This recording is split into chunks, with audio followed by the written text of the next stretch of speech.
ආයිබෝන් ආදරණීය දරුදරියනි අපි මීට ප්‍රථම පරිච්ඡේද කීපයකින් 13 වසරට අදාළ තවත් වැදගත්ම මාතෘකාවක් ආරම්භ කරලා පාඩම් 3ක් සාකච්ඡා කළා.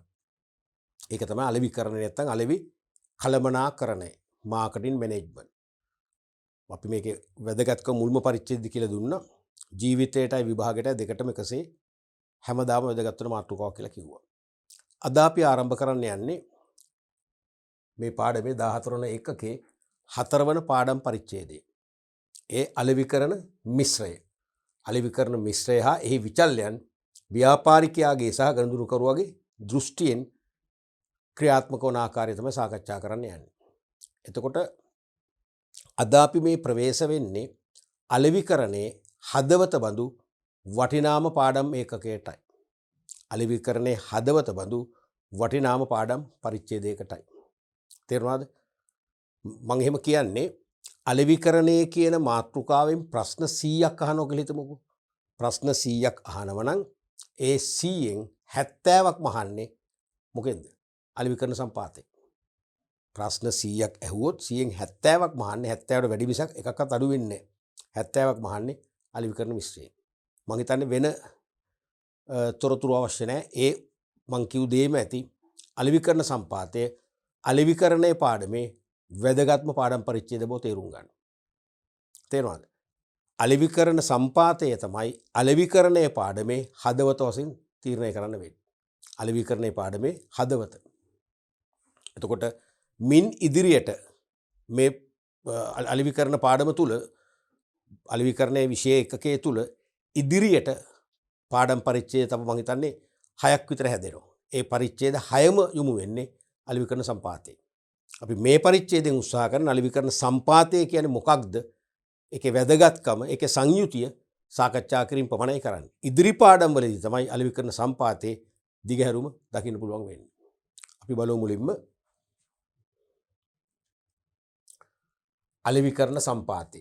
මාකටිං මික්ස් කියන එක මේක කියන්න පුළුවන් ක්‍රම කීයක් තියෙනවද? 6ක් තියෙනවා මෙතන. තේරෙනවද ඒක? එක්ක අලෙවිකරණ සම්පාතය, එක්ක අලෙවිකරණ මිශ්‍රය, එක්ක අලෙවිකරණ මිශ්‍රණය. ක්‍රම 3යි. එහෙම නැත්නම් අලෙවි සම්පාතය, අලෙවි මිශ්‍රය, අලෙවි මිශ්‍රණය. ක්‍රම 6ක් තියෙනවා.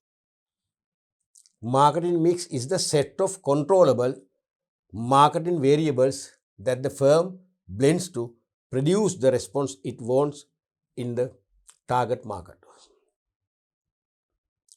ඉලක්ක වෙළඳපොළ ඉල්ලුමට නැත්නම් ප්‍රතිචාරයට එක්ක ඉලක්ක වෙළඳපොළ ඉල්ලුමට නැත්නම් ප්‍රතිචාරයට බලපෑම් කළ හැකි. ඒ වගේම අලෙවිකරණ පාලනය කළ හැකි වූ විචල්යන් සමූහයක එකතුවක් තමයි අලෙවිකරණ සම්පාතය කියන්නේ. දැන් මුලින්ම මිශ්‍රයක් නැත්නම් මිශ්‍රණයක් කියන්නේ මොකද්ද? කලවමක්නේ. සාධක කීපයක එකතුවක්නේ. දැන් තේ එකක් කිව්වම අපි තේ කෝප්පයක් හදලා ගන්නකො මේක මිශ්‍රණයක්නේ. උණු වතුර තියෙනවා, තේ කොළ තියෙනවා, සීනි තියෙනවා, ඇතැම් විට ඉඟුරු කෑල්ලක් දානවා, ඇතැම් විට දෙහි බිඳු දෙකක් දානවා. ඒ කීපයක එකතුවක්. මිශ්‍රණයක් කියන්නේ එහෙමනේ. ඒ වගේ ඒ මිශ්‍රණය වෙනස් වෙනවනේ. සීනි එකිනෙකාගේ ඕනෑපාකම් මත සීනි ප්‍රමාණය අඩු වැඩි කරනවා. සීනි හැන්දක්, හැඳි දෙකක්, හැඳි භාගයක් ඒ වගේනේ. තේ කොළත් එහෙමනේ. කහට වැඩි නම් තේ කොළ ටිකක් වැඩි කරනවා නැත්නම් අඩු කරනවා. ඒ වගේ තමයි මේකත්. මේවත් සියල්ල වෙනස් වෙන දේවල්. මේ වේරියබල්ස් කියන්නේ ඒකයි. ඉලක්ක ගනුදෙනුකරුවන්ගේ ඉල්ලුමට බලපෑම් කළ හැකි නැත්නම් ඉල්ලුමට ප්‍රතිචාර දැක්විය හැකි, ඒ වගේම පාලනය කළ හැකි, අලෙවිකරුවන්ට පාලනය කළ හැකි වූ විචල්යන් සමූහයක එකතුව තමයි අලෙවිකරණ සම්පාතය කියන්නේ. තේරුණාද? එතකොට මේ අලෙවිකරණ සම්පාතය කියන්නේ වෙළඳපොළ දිනා ගැනීම සඳහා, වෙළඳපොළ ස්ථාර කර ගැනීම සඳහා ඕනෑම අලෙවිකරුවෙක් විසින් ඉලක්ක වෙළඳපොළ වෙත දියත් කරන ප්‍රධානම මෙවලම, ප්‍රධානම ආයුධය නැත්නම් ප්‍රධානම අලෙවිකරණ උපාය මාර්ගය තමයි අලෙවිකරණ සම්පාතය. අලෙවිකරණ සම්පාතය කියන මිශ්‍රණය නිවැරදිව මිශ්‍ර කරගන්නේ නැතුව වෙළඳපොළට ඉදිරිපත් කිරීමෙන් සාර්ථක ප්‍රතිඵල ලබන්න බෑ. අලෙවිකරණ සම්පාතයේ නිර්වද්‍යතාවයේ කෙතරම්ද ඒ තරමටම අලෙවිකරණයේදී සාර්ථක ප්‍රතිඵල වෙළඳපොළෙන් ලබා ගන්න පුළුවන්. සමහර ව්‍යාපාරිකයෝ ඉතා කෙටි කාලයක් තුලදී මහා පරිමාණ කීර්තිමත් ව්‍යාපාරිකයෙක් බවට පත්වෙන්න ප්‍රධානම හේතුවක් වෙන්නේ මොකද්ද? අලෙවිකරණ සම්පාතය ඉලක්ක වෙළඳපොළට උචිත ලෙස ඉලක්ක වෙළඳපොළට ඊටාම ඉහළින්ම ගැලපෙන ලෙස සකස් කරලා යොමු කරන නිසායි. අලෙවිකරණ සම්පාතයේ නිවැරදිව යොමු නොකරන සෑම ව්‍යාපාරිකයෙක්ම කෙටි කාලීනව අසාර්ථක වෙනවා. ඒ නිසා මේ අලෙවිකරණ සම්පාතය කියන්නේ හොඳම ආයුධය. අලෙවිකරුවන් සතු හොඳම මෙවලම ඉලක්ක වෙළඳපොළට මේ මෙවලම යොමු කරන ආකාරය යොමු කිරීමේ නිර්වද්‍යතාවය මත තමයි අලෙවිකරණයේ ඉදිරියේ සාර්ථකත්වය තීරණය වෙන්නේ. ඉදිරි අලෙවිකරණ ක්‍රියාමාර්ගවල සාර්ථකත්වයේ සපුරා රඳා පවතින අලෙවිකරණ සම්පාතය මතයි. ඒතර මේ කියන්නේ ඉලක්ක ගනුදෙනුකරුවන්ගේ ඉල්ලුමට බලපෑම් කළ හැකි නැත්නම් ප්‍රතිචාර දැක්විය හැකි. ප්‍රතිචාර කියන්නේ බලපෑමක්නේ. ධන හොරින ලෙසනේ ඉලක්ක ගනුදෙනුකරුවන්ගේ ඉල්ලුමට ප්‍රතිචාර දැක්විය හැකි නැත්නම් බලපෑම් කළ හැකි වූද අලෙවිකරුවන්ට පාලනය කළ හැකි වූද විචල්යන් සමූහයක එකතුව තමයි අලෙවිකරණ සම්පාතය කියන්නේ. ඒතර ඉල්ලුමට බලපෑම් කරනවා. ප්‍රතිචාර කරන දක්වනවා කියන්නේ එක්ක ඉල්ලුම අඩු කරන්න එක්ක ඉල්ලුම වැඩි කරන්න බලපෑම් කරන්න පුළුවන්. ඒ වගේම අලෙවිකරුවන්ට පාලනය කරන්න පුළුවන්. පාලනය කරන්න පුළුවන් කියන්නේ අලෙවිකරුවන්ට සිතැඟි පරිදි මේ විචල්යන් මේකේ තියෙන සාධක 4 අඩු වැඩි වශයෙන් වෙනස් කරගන්න පුළුවන්. පාලනය කරන්න පුළුවන් controllable marketing variables. තේරුණාද? පාලනය කළ හැකි අලෙවිකරණ විචල්යන්. විචල්යන් කියන්නේ ස්ථාවර නැසියල වෙනස් වන නිසා. පාලනය කළ හැකි කියන්නේ වෙනස් වීම අලෙවිකරුවගේ සිතැඟියාවන් අනුව කරගන්න පුළුවන් නිසා අපි කියනවා පාලනය කළ හැකි කියලා. මොනවද ඒ සාධක 4? product price place promotion. නිෂ්පාදිතයේ මිල ස්ථානය ප්‍රවර්ධනය. දැන් මිල කියන එක හිතන්නකෝ. මිල වෙනස් කරන්න බැරිද? පුළුවන්. අලෙවිකරන්න පුළුවන් මිල වැඩි කරන්නත් පුළුවන් අඩු කරන්නත් පුළුවන්. වට්ටම් ලබා දෙන්න පුළුවන් දෙන්නත් පුළුවන්. වට්ටම් අඩු කරන්නත් පුළුවන් වැඩි කරන්නත් පුළුවන්. ඒ වගේ ප්‍රවර්ධන ක්‍රම ප්‍රචාරණය තුළු ප්‍රවර්ධන ක්‍රම වෙනස් කරන්න බැරිද? පුළුවන්. ඉල්ලුම ඉතාම ඉහළ මට්ටමකට ඇවිල්ලා ප්‍රවර්ධනය සීමා කරන්න පුළුවන්. ඉල්ලුම පහළ මට්ටමක නම් ප්‍රවර්ධනය දැඩි කරන්න පුළුවන්. ඉල්ලුම වැඩි වෙනකම් වෙනස් කරන්න පුළුවන්.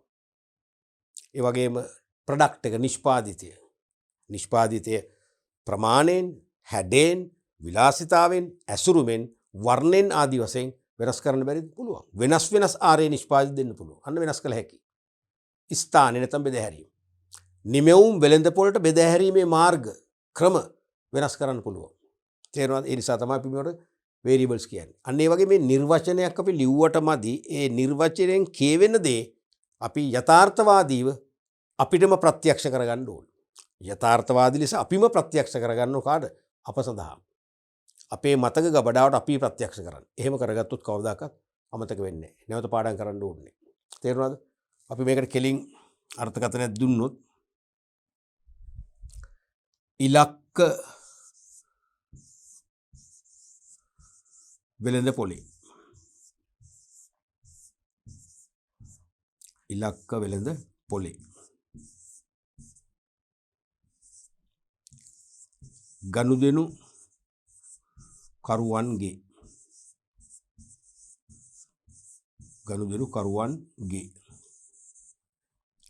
ඉල්ලුමට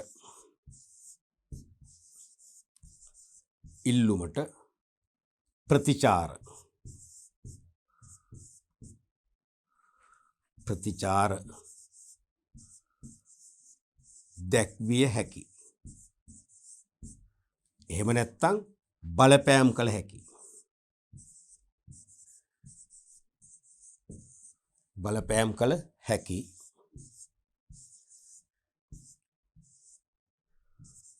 ඒ වගේම අලෙවිකරුවන්ට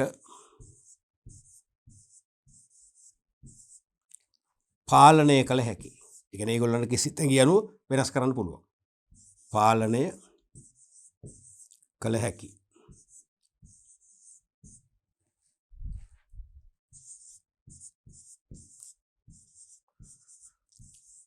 විචල්යන් සමූහයක් වේ. ඔක තමයි අලෙවිකරණ සම්පාතය කියන්නේ. තේරුණාද? ඉලක්ක වෙළඳ පොලේ ගනුදෙනුකරුවන්ගේ ඉල්ලුමට නැත්නම් ප්‍රතිචාර දැක්විය හැකි නැත්නම් බලපෑම් කළ හැකි.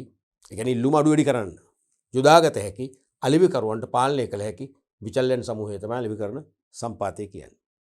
පැහැදිලිද?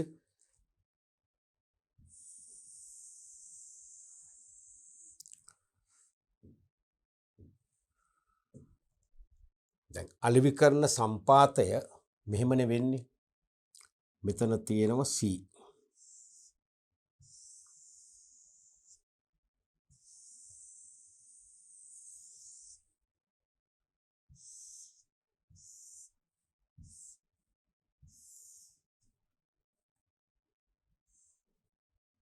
මේක P1 කියමු, මේක P2 කියමු, P3, P4.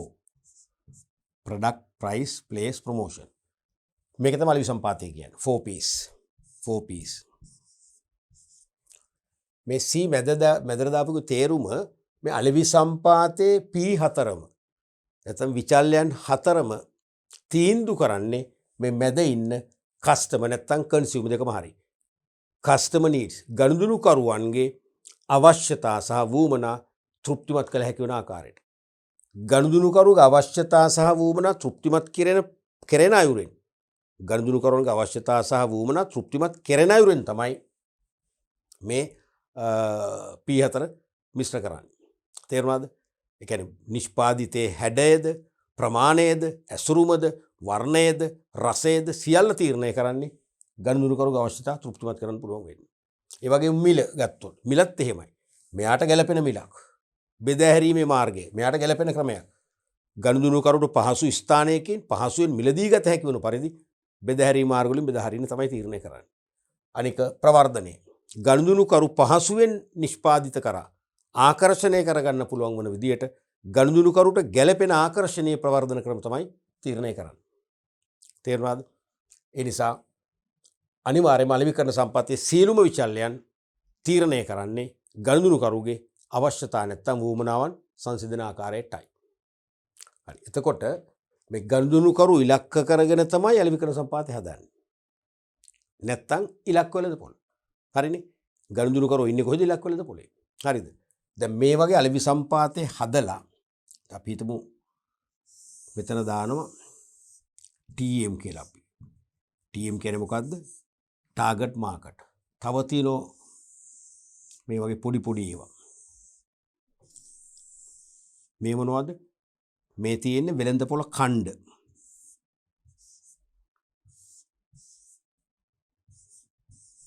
මේ තියෙන්නේ වෙළඳපොළ ඛණ්ඩ.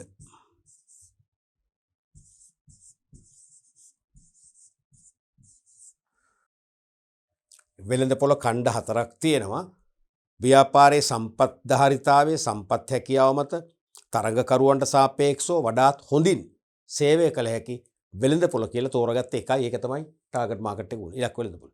එහෙනම් ඒ ඉලක්ක වෙළඳපොළේ ඉන්න ගනුදෙනුකරුගේ අවශ්‍යතා සහ වුමනා ඉහළින්ම තෘප්තිමත් කළ හැකි වන ආකාරයට තමයි අලෙවිකරණ සම්පාතයේ විචල්යන් 4 මිශ්‍ර කරන්නේ.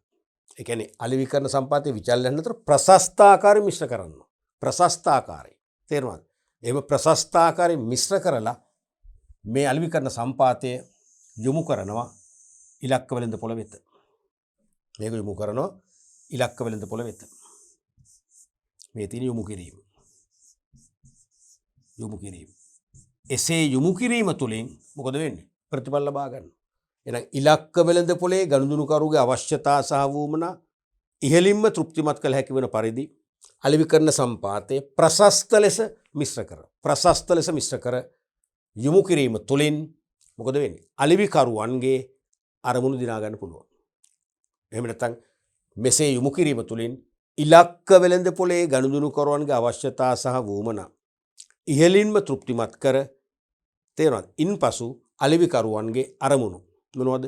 පුළුල් වෙළඳපොළක් දිනා ගැනීම, පක්ෂපාතී වෙළඳපොළක් දිනා ගැනීම, විකුණුම් සහ ලාභ වර්ධනය කර ගැනීම, කීර්තිනාමයක් වර්ධනය කර ගැනීම, වෙළඳපොළේ පැවැත්ම දිගු කාලීනව ස්ථාවර කර ගැනීම. ඕනේ මූලික ඉලක්ක අන්නේ ඉලක්ක ළඟා කර ගන්න පුළුවන්.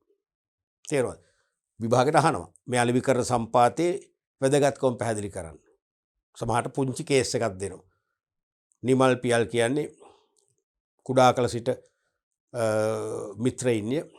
ඒ දෙන්න විශ්වවිද්‍යාලයෙන් පිට වෙලා හවුල් ව්‍යාපාරයක් වශයෙන් ව්‍යාපාරයක් ආරම්භ කරනවා.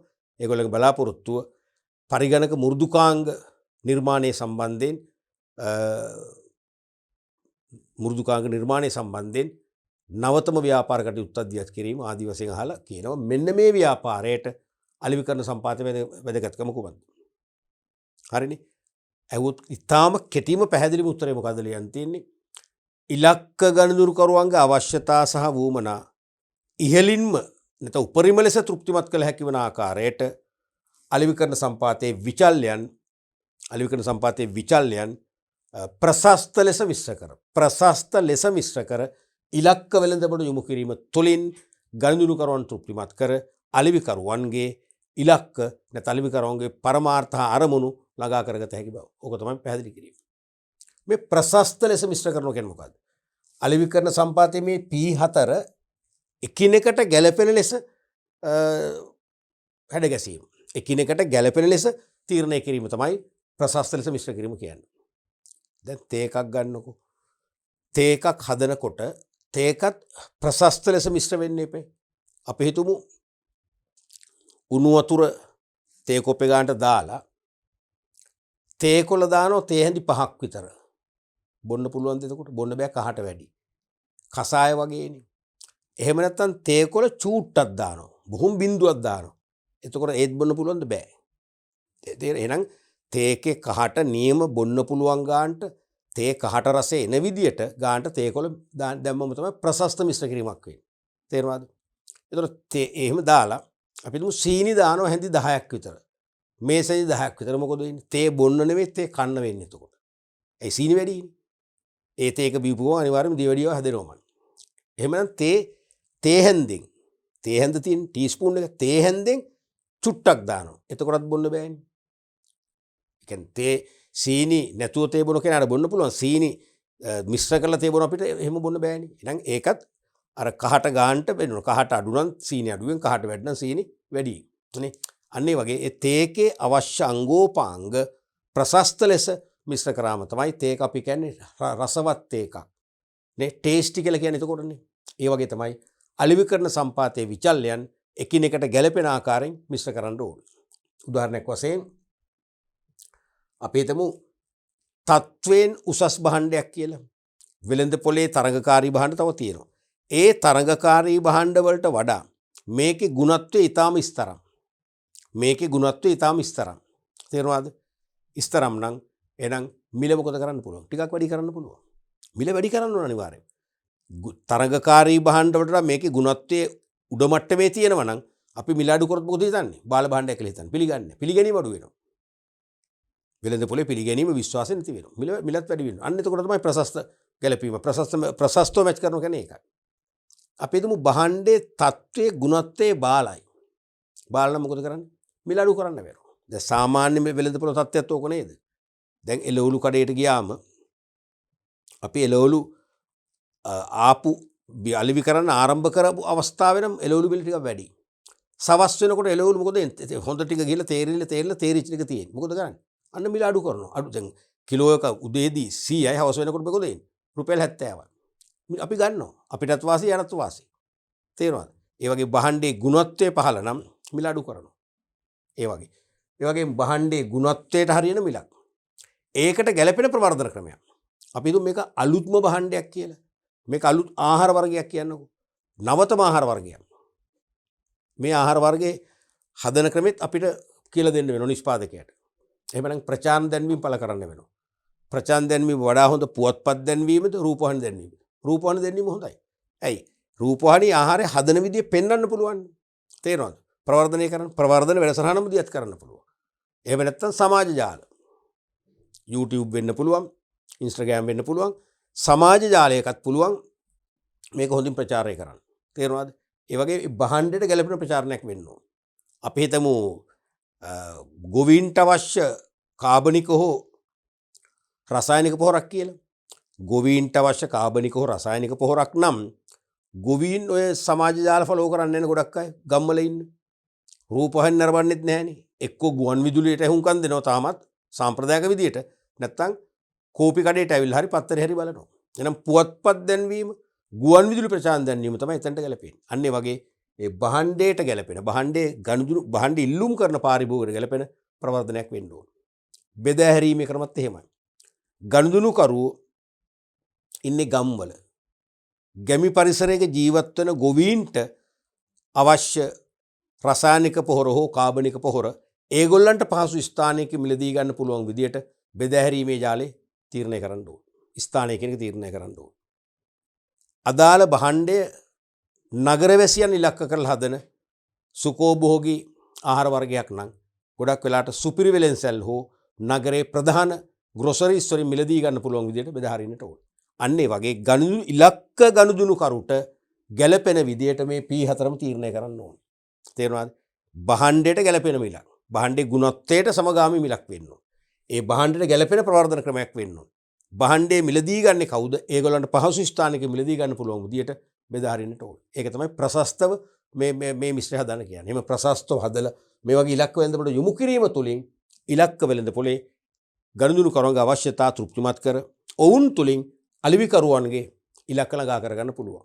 විකුණුම් වර්ධනය, ලාභ වර්ධනය, වෙළඳපොළ කොටස වර්ධනය, වෙළඳපොළ දිගු කාලීනව ස්ථාවර කර ගැනීම, කීර්තිනාමේ වෙලි ඉලක්ක ලා ගන්න පුළුවන්. ඕක තමයි මේක වැදගත්කම. පැහැදිලිනේ? රයිට්. අපි බලමු ඊළඟට මාකටිං මික්ස් සමරි එක මේක ඔක්කොම තියෙනවා. අර වගේම ඉලක්ක වෙළඳපොළට මේ මාකටිං මික්ස් එක යොමු කරන ආකාරය තමයි තියෙන්නේ.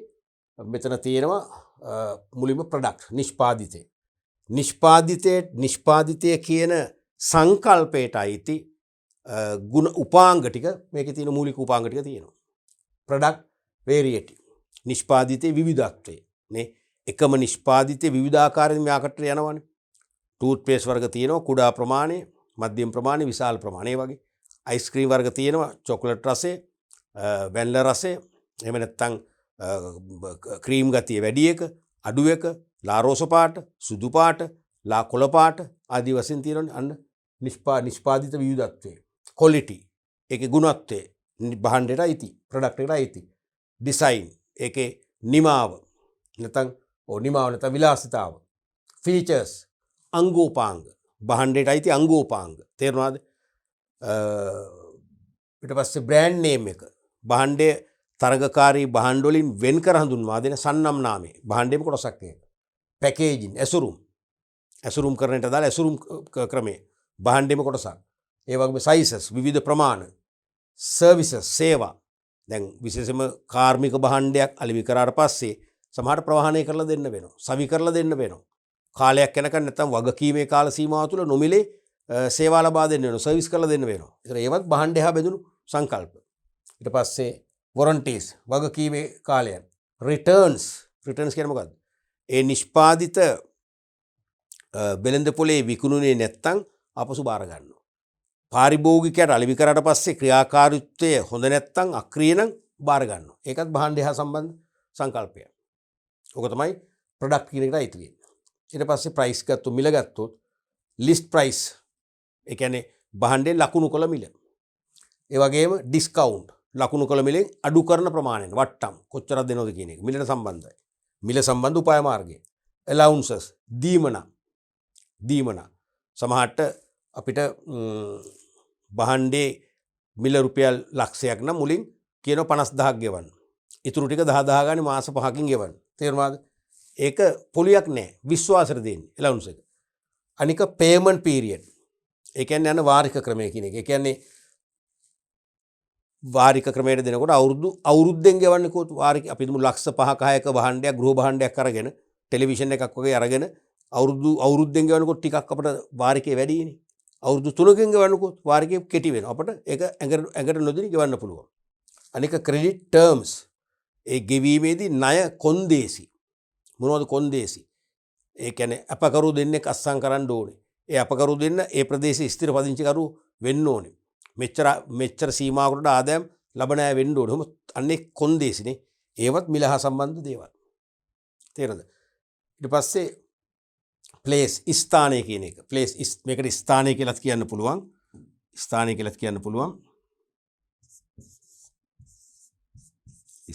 නැත්තම් බෙදා හැරීම කියලාත් කියනවා. බෙදා හැරීම. මේක නිෂ්පාදිතය, ඒක දන්නවනේ. නිෂ්පාදිතය මේක මිල, මේක ප්‍රවර්ධනය.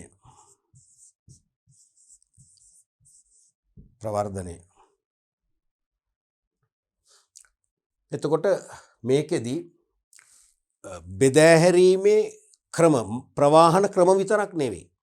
බෙදාහැරීම කියන්නේ channels මාර්ග, බෙදාහැරින ක්‍රමවේදය, ඒ වගේ මිලදී ගතික ස්ථාන සියල්ල අයිති. උදාහරණයක් වශයෙන් channels අන්න මාර්ග කියන එක. හරි මාර්ග. බෙදාහැරීමේ මාර්ග. කවරේජ් ආවරණය. මොන වගේ ප්‍රදේශයක් ආවරණය කරලා බෙදා හරිනවද? ප්‍රදේශයක්ද, දිස්ත්‍රික්කයක්ද, පළාතක්ද, මුළු ලංකාවම රටමද ආවරණය කරන ආකාරය. ඇසෝඩ්මන්ට් මිශ්‍රයක් කියන එක. මිශ්‍රය. ඇසෝඩ්මන්ට් කියන්නේ ඔය තියෙන බිස්කට් පැකට් වල ඇසෝඩ්මන්ට් කියලා. ඒ බිස්කට් ටින් වල තියෙන විශේෂයෙන්ම ඒකේ තියෙනවා බිස්කට් වර්ග කීපයක්. චොක්ලට් බිස්කට් තියෙනවා, ක්‍රීම් බිස්කට් තියෙනවා. තව මොනවද අනේ? එක ජින්ජර් බිස්කට් තියෙනවා කීපයක්. මිශ්‍රයක්නේ. ඒ වගේ මෙතන මිශ්‍රය කියන්නේ බෙදාහැරීමේ මාර්ග කීපයක්. සමහර විට එකම නිෂ්පාදිතය ප්‍රදේශ 3කට බෙදා හරින්න බෙදාහැරීමේ මාර්ග 3ක් පාවිච්චි කරන්න වෙනවා. ඒ ප්‍රදේශ වල තියෙන පහසුකම් සහ දුෂ්කරතා අනුව. ඒකයි මිශ්‍රයක් කියන්නේ. අනික ලොකේෂන්ස්. ඒ කියන්නේ මිලදී ගත හැකි ස්ථාන. සුපිරි වෙළඳසලක්ද, ගමේ තියෙන පුංචි කඩයක් දක්වාද යන්න වෙන. සමහර නිෂ්පාදිත වැඩිපුර අලෙවි වෙන්නේ ගම්බද ප්‍රදේශවල. කරවල වගේ දෙයක් ගමේ තමයි ගොඩක්ම අලෙවි වෙන්නේ. ගමේ පුරුදුලා තියෙන කරවල හොද්දක් හදාගත්තා, කොස්මැල්ලුමක්, කොස්මාලුවක් හදාගත්තා කෑවනේ. ඒ වගේනේ. ඒතර නගරයට වඩා කරවලට ඉල්ලුම ගමේ වැඩි. එහෙනම් ගමේ තියෙන පුංචි වෙළඳසැල් වලට පවා බෙදා හැරෙන ක්‍රමවේද තෝරගන්න ඕන. බෙදා හැරීම මාර්ග තෝරගන්න ඕන. අනික ඉන්වෙන්ටරි. තබා ගන්න තොග, රැස් කරන තොග නේ. මෙතන ස්ථාන, මෙතන තොග. ඒ කියන්නේ පුංචිම සිල්ලර වෙළඳසැලක, මහා පරිමාණ සිල්ලර වෙළඳසැලක, සුපිරි වෙළඳසැලක කෙතරම් තොග ප්‍රමාණයක් රැස් කරගත යුතුද? ගනුදෙනු කරුට පහසුවෙන් මිලදී ගන්න. අවශ්‍යතාවය මත මිලදී ගන්න. දැන් අපි හිතමු ගනුදෙනු කරුවෙකුට දානයක්, ගෙදර උත්සවයක් තිබුණොත් සහල් කිලෝ 100ක් 150ක් ගන්න වෙන එකපාරට. පරිප්පු කිලෝ 5-10ක් ගන්න වෙනවා. කියන්නේ එහෙම ඉල්ලුවක් දෙන්න පුළුවන් වුණ විදියට, මිලදී ගන්න පුළුවන් වුණ විදියට තොග බෙදා හැරලා තියෙනවනේ. බෙදා හරින්නම් වාලේ මේ චුට්ට බෙදා හැරලා වැඩකුත් නැහැ. තේරෙනවද? පාරිභෝගිකයන්ට ප්‍රමාණවත් තොග මිලදී ගත හැකි වන ආකාරයෙන් බෙදා හැරීම කරන්නත් ඕන. අනිත් එක ට්‍රාන්ස්පෝර්ට් ප්‍රවාහනය. මේ ඔක්කොම අයිති මෙතනට.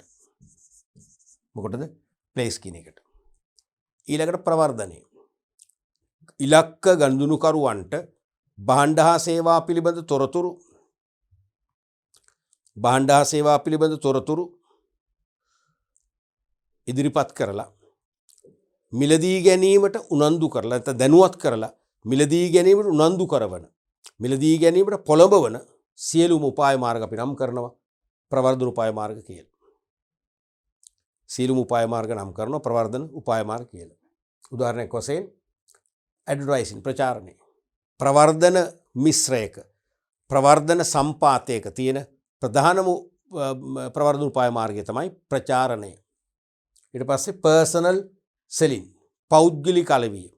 අර ගෙන්ගෙට ගිහිල්ලා පාරිභෝගිකව ගැවසෙන ස්ථාන වලට ගිහිල්ලා, සුපර් මාකට් එකකට ගිහිල්ලා භාණ්ඩ සාම්පල් හඳුන්වලා දීලා ඒකේ ප්‍රයෝජන ගැන කියලා මිලදී ගන්න පොළඹවල අලෙවි කරන්නේ. ඒක තමයි පර්සනල් සෙලින් කියන්නේ. අනික සේල්ස් ප්‍රොමෝෂන්, විකුණුම් ප්‍රවර්ධනය කියලා කියන්නේ. ඒ කියන්නේ සියලුම කෙටිකාලීන ප්‍රවර්ධන උපක්‍රම. ඔය දින දර්ශන නොමිලේ ලබා දෙන එක අවුරුද්ද අවසානයේ, කැලෙන්ඩරයක් දෙන එක, ඒ වගේම ඩයරිස් නැත්නම් දිනපොත් ලබා දෙන එක, ඒ වගේම එක් භාණ්ඩයක් සමග තව භාණ්ඩයක් නොමිලේ ලබා දෙන. හැමදාම දෙන්නේ නැහැ නේ, කාලයකට දෙනවා ඒකනේ. ඒ වගේම වට්ටම් ලබා දෙන එක. ඒත් එක්කම භාණ්ඩ ප්‍රවාහනය කරලා දෙනවා ගෙදරට. හැමදාම නෙමෙයි, යම් කාලයකට ප්‍රොමෝෂන් එකක් වශයෙන්. තේරුණාද? අන්න ඒ වගේ කෙටිකාලීන සියලුම පෙළඹවීම ක්‍රම අපි කියලා දාන්නේ විකුණුම් ප්‍රවර්ධනයටයි. අනික පබ්ලික් රිලේෂන්ස්, මහජන සම්බන්ධතා. අනිවාර්යයෙන්ම සාර්ථක අලෙවිකරුවෙක් නම් එයා සමාජයේ විවිධ පාර්ශ්වයන් සමග විවිධ ආකාරයේ සම්බන්ධතා පවත්වනවා. එහෙම සම්බන්ධතා පැවැත්වීම තුළ નિરાයාසයෙන්ම ඒ සමාජයේ ඉන්න විශාල පිරිසක් අපේ ව්‍යාපාරයට, අපේ නිෂ්පාදිතවලට කැමැත්තක් දක්වන පක්ෂපාතී ගනුදෙනු කරුවන් බවට පත් කරගන්න පුළුවන්කම ලැබෙනවා. හොඳම ප්‍රවර්ධන ක්‍රමයක් ඒක. ඒ නිසා තමයි සමහර අලෙවිකරුවන් අපි හිතමු ගමේ ප්‍රධාන හන්දියේ බස් නැවතුම් ස්ථානයක් නැත්නම් හොඳ ආවරණයක් සහිත අවුවට වැස්සෙන් අවුව වැස්ස පීඩාවෙන් කරදර විඳින්න නැති වෙන ආකාරයේ හොඳ ආවරණයක් සහිත බස් නැවතුම් ස්ථානයක් හදලා දෙනවා. ඒ බස් නැවතුම් ස්ථානයේ දකින්න වෙලාව සෑම වෙලාවකම ඒ ගැන මෙනෙහි වෙන සෑම වෙලාවකම අපට අර ව්‍යාපාරය අමතක වෙන්නේ නැහැ. එහෙනම් ව්‍යාපාරේ නිෂ්පාදිතත් අමතක වෙන්නේ නැහැ. අපි මිලදී ගන්න පෙළඹෙනවා. ඊළඟට ඩිරෙක්ට් මාකටිං, ඍජු අලෙවිකරණය, කෙලින්ම නිෂ්පාදකයා අපිට සම්බන්ධ වෙලා තොරතුරු සපයලා භාණ්ඩ හා සේවා අලෙවි කරනවා. අපි ඒකට කැමතියි. අතරමැදියෝ නෑනේ. අපි බයයි හරියට අතරමැදියන්ට. හවුද? ඔව්. අපි අතරමැදියන්ට බයයි. මොකද අතරමැදියෝ තමයි කරන තරම් විසමාචාර සෙල්ලම් වැඩ කරන්නේ. භාණ්ඩේ ගුණත්වය බාල කරනවා, ද්‍රව්‍ය කලවම් කරලා මිල වැඩි කරනවා. සමහරට නිෂ්පාදකයාගේ ඇසුරුමටම ඒගොල්ලන්ගේ බාල භාණ්ඩයක් ඇසුරුම් කරලා අලෙවි කරනවා. ඔය වගේ දේවල් කරන්නේ කිරුම් මිනුම් වංචා කරනවා. ඒවෙන් මිදිලා විශ්වාසනීය ලෙස නිෂ්පාදකයාගෙන්ම අපට භාණ්ඩ මිල දී ගන්න පුළුවන් කියලා අපිට හැඟෙනවා නම් අපි ඒකට කැමතියි. අපි නිෂ්පාදකයාගෙන් කෙලින්ම ගන්න පුළුවන් අවස්ථාව අපි නිෂ්පාදකයාගෙන් මිල දී ගන්න සූදානම්. තේරුණාද? ඒකත් පෙළඹීමේ ක්‍රමයක්. ඔන්න වගේ තවත් තියෙනවා මේ මූලික ප්‍රවර්ධන ක්‍රම. මේ සියල්ලම එතකොට අලෙවි කරන සම්පාතයේ විචල්යන. එතකොට මේ ප්‍රොඩක්ට් කියන්නේත් මිශ්‍රණයක්. ඇයි මේකත් මේ සංකල්ප කීපයක එකතුවක්. මිල කියන්නේත් මිශ්‍රණයක්. ඒකත් මිල උපාය මාර්ග කීපයක එකතුවක්. ප්‍රොමෝෂන් කියන්නේත් මිශ්‍රණයක්. ප්‍රවර්ධන ක්‍රම කීපයක එකතුවක්. ප්ලේස් කියන්නේත් මිශ්‍රණයක්. ඒ කියන්නේ බෙදාහැරීමේ මාර්ග සහ ක්‍රමවේද කීපයකින් තමයි පාරිභෝගිකයාට පහසුවෙන් ළඟා විය හැකි ස්ථාන වෙත බහන්න ගෙනියන්නේ. එහෙනම් ඒකත් මිශ්‍රණයක්. එහෙනම් මිශ්‍රණයන් හතරක එකතුවක් තමයි අලෙවි කරන මිශ්‍රණය කියන්නේ. අලෙවි කරන සම්පාතය කියන්නේ. පැහැදිලිනේ? රයිට්. අපි ඊළඟට බලමු සේවා මිශ්‍රය. Service mix. මේක මේ බොහොම මෑතකදී Philip කොඩ්ලර්ගේ The Principles of Marketing කියන එකනේ ලෝක ප්‍රසිද්ධ ටෙක්ස්ට් බුක් එක නැත්තම් නිර්දිෂ්ඨිත පොත. ඒකේ 12 වන සංස්කරණය තමයි මගේ මතක හැටියට 12 වන දැන් එන්නේ 14නේ. 12 වන සංස්කරණයෙන් තමයි මේක සේවා මිශ්‍රයක් හඳුන්වලා දුන්නේ. දැන් සමහර අලෙවිකරු භාණ්ඩ අලෙවි කරනවා. සමහර අලෙවිකරු මොනවද අලෙවි කරන්නේ? සේවා. භාණ්ඩ අලෙවි කරත් සේවා අලෙවි කරත් අලෙවි කරන්නේ කාටද? ගනුදෙනු කරුට. ඉලක්ක වෙළඳ පොළට. එහෙනම් ඉලක්ක වෙළඳ පොළ ආකර්ෂණය දිනා ගැනීමට ඉලක්ක වෙළඳ පොළට අපි නිවැරදිව සේවයක් කරලා ඔවුන් තෘප්තිමත් කිරීමට ඒකට තේරෙනවා. භාණ්ඩ වේවා සේවා වේවා ભેදයක් නැහැ. අලෙවි කරන සම්පත්තියක් තියෙනවා. දැන් අපි P4 කියලා කතා කරේ භෞතිකව ස්පර්ශ කළ හැකි භාණ්ඩ හා සම්බන්ධ අලෙවි කරන මිශ්‍රයයි. සේවා සම්බන්ධ අලෙවි කරන මිශ්‍රය අපි මේක හඳුන්වනවා කෙලින්ම සේවා මිශ්‍රය කියලා. තේරුණාද? ව්‍යාපාරිකයාගේ දෘෂ්ටියෙන් සේවා සඳහා අලෙවි කරන මිශ්‍රයක් දැකිය හැකියි. ව්‍යාපාරිකගේ පැත්තෙන් සේවා සඳහා අර වගේම අලෙවි කරන සම්පත්තියක් ක්‍රියාත්මක වෙනවා. එය භාණ්ඩ අලෙවි කරන මිශ්‍රයට අමතරව තවත් විචල්යන් 3ක් ඇතුළත්ව විචල්‍ය 7කින් සමන්විත වෙනවා. එහෙනම් අපි මෙතෙක් කිව්වේ භෞතික භාණ්ඩ වලට අදාළ අලෙවි කරන සම්පාතයනේ 4P's කිව්වේ. AP 4ට අමතරව තව P 3ක් එකතු වෙනවා අමතර P 3ක් එකතු වෙනවා. අමතර විචල්යන් 3ක් එකතු වුණාම තමයි සේවා සම්බන්ධ අලෙවි කරන සම්පාතය නිර්මාණය වෙන්නේ. තේරුණානේ? ඒ තමයි ඒ අනුව මිනිසුන් people 2 ක්‍රියාවලිය process 3 භෞතික වටපිටාව physical environment. මෙන්න මේ උපාංග 3 ආවමර කලින් කිව් P 4ට එහෙනම් දැන් P 7ක් 7P's වෙනවා. ඒක තමයි සේවා මිශ්‍රය කියන්නේ.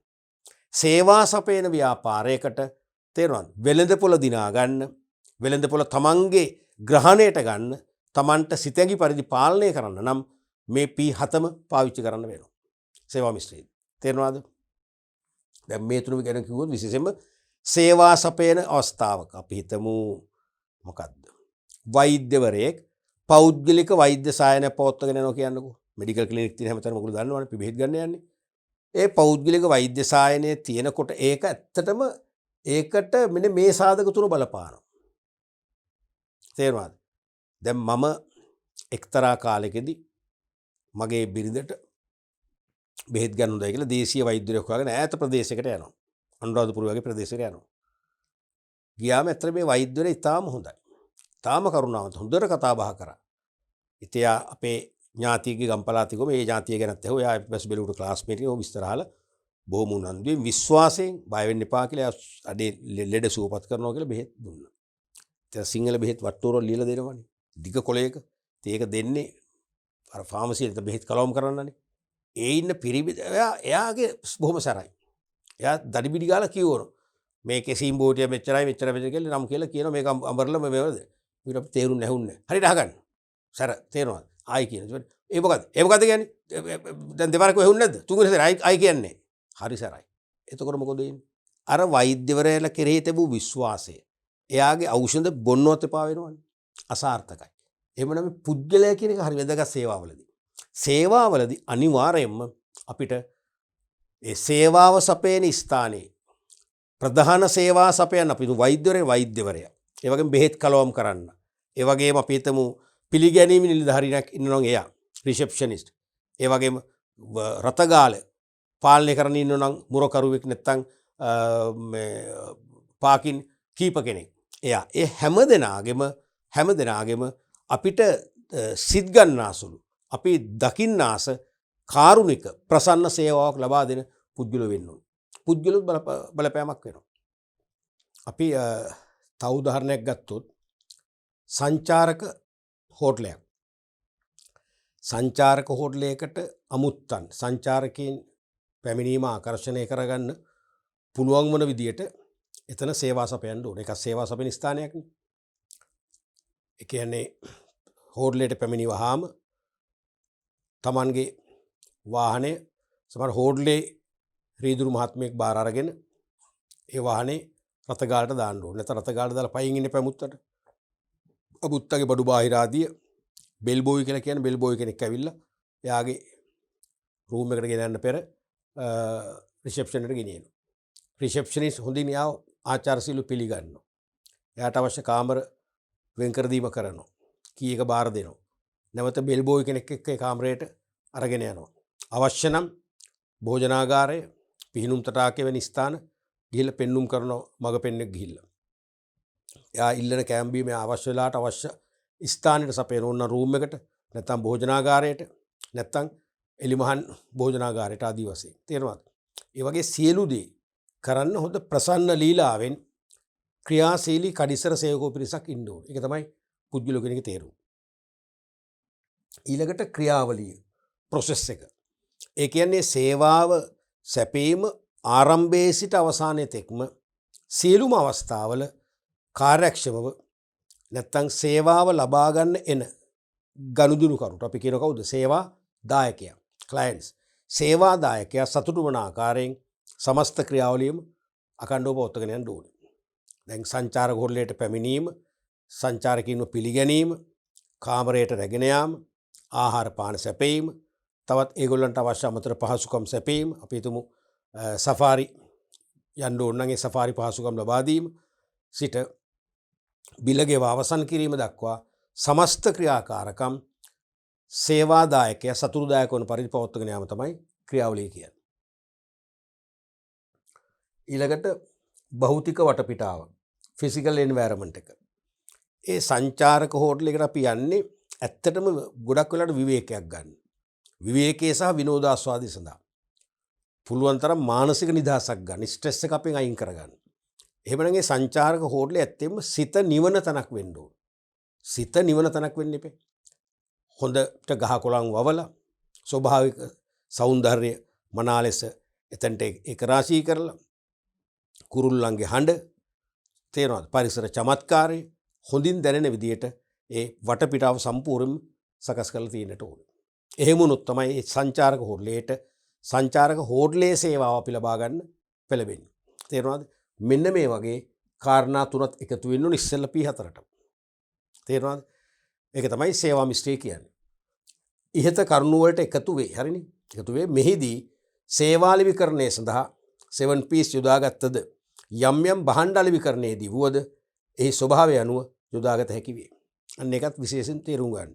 දැන් මේ 7Ps කියන එක සේවාවලටම අපි ලඝු කළාට ඇතැම් අවස්ථාවල භාණ්ඩවල ස්වභාවය අනුව සමහරට භාණ්ඩ වලටත් මේ සේවා මිශ්‍රය පාවිච්චි කරන්න පුළුවන්. භාණ්ඩ වලටත් පුළුවන්. තේරෙනවද? අපි නිකමට හිතමුකෝ ඖෂධීය පැලෑටි. නැත්නම් ඖෂධීය පැලෑටි සහ එළවලු වර්ග.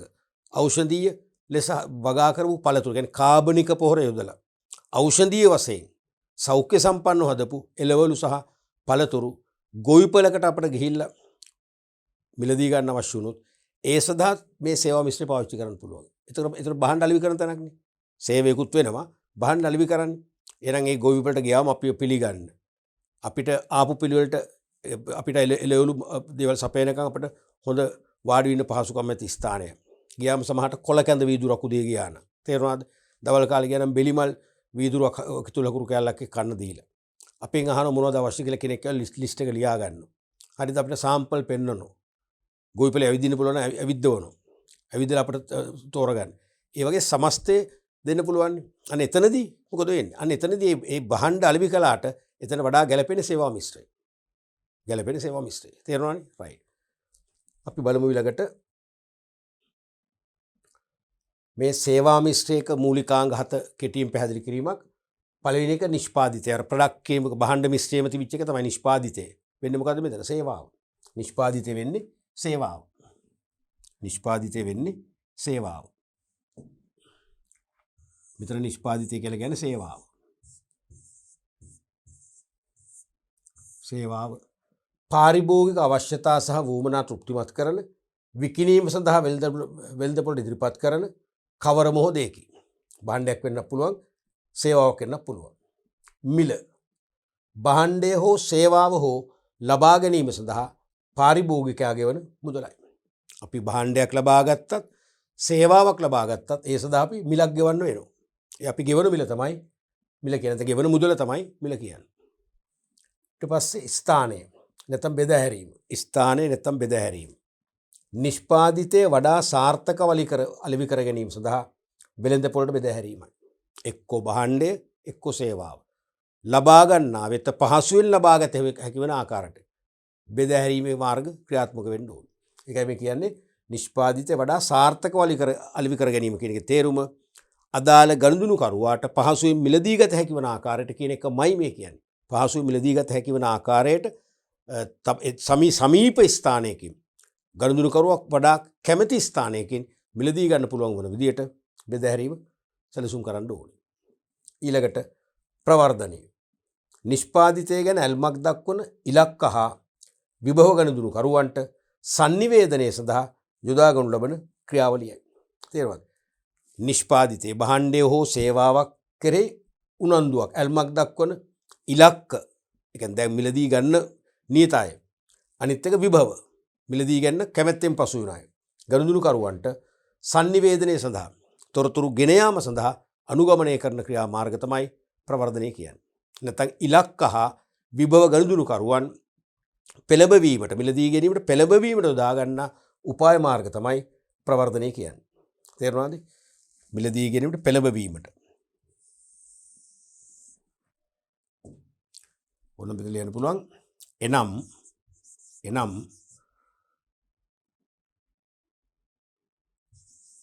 ඉලක්ක හා විභව ගනුදෙනුකරුවන්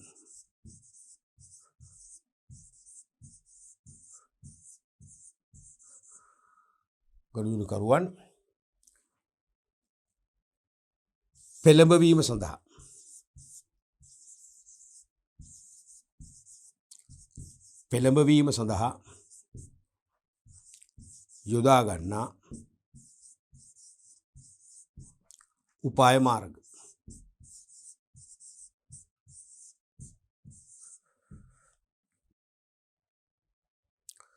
යොදා ගන්නා උපාය මාර්ග.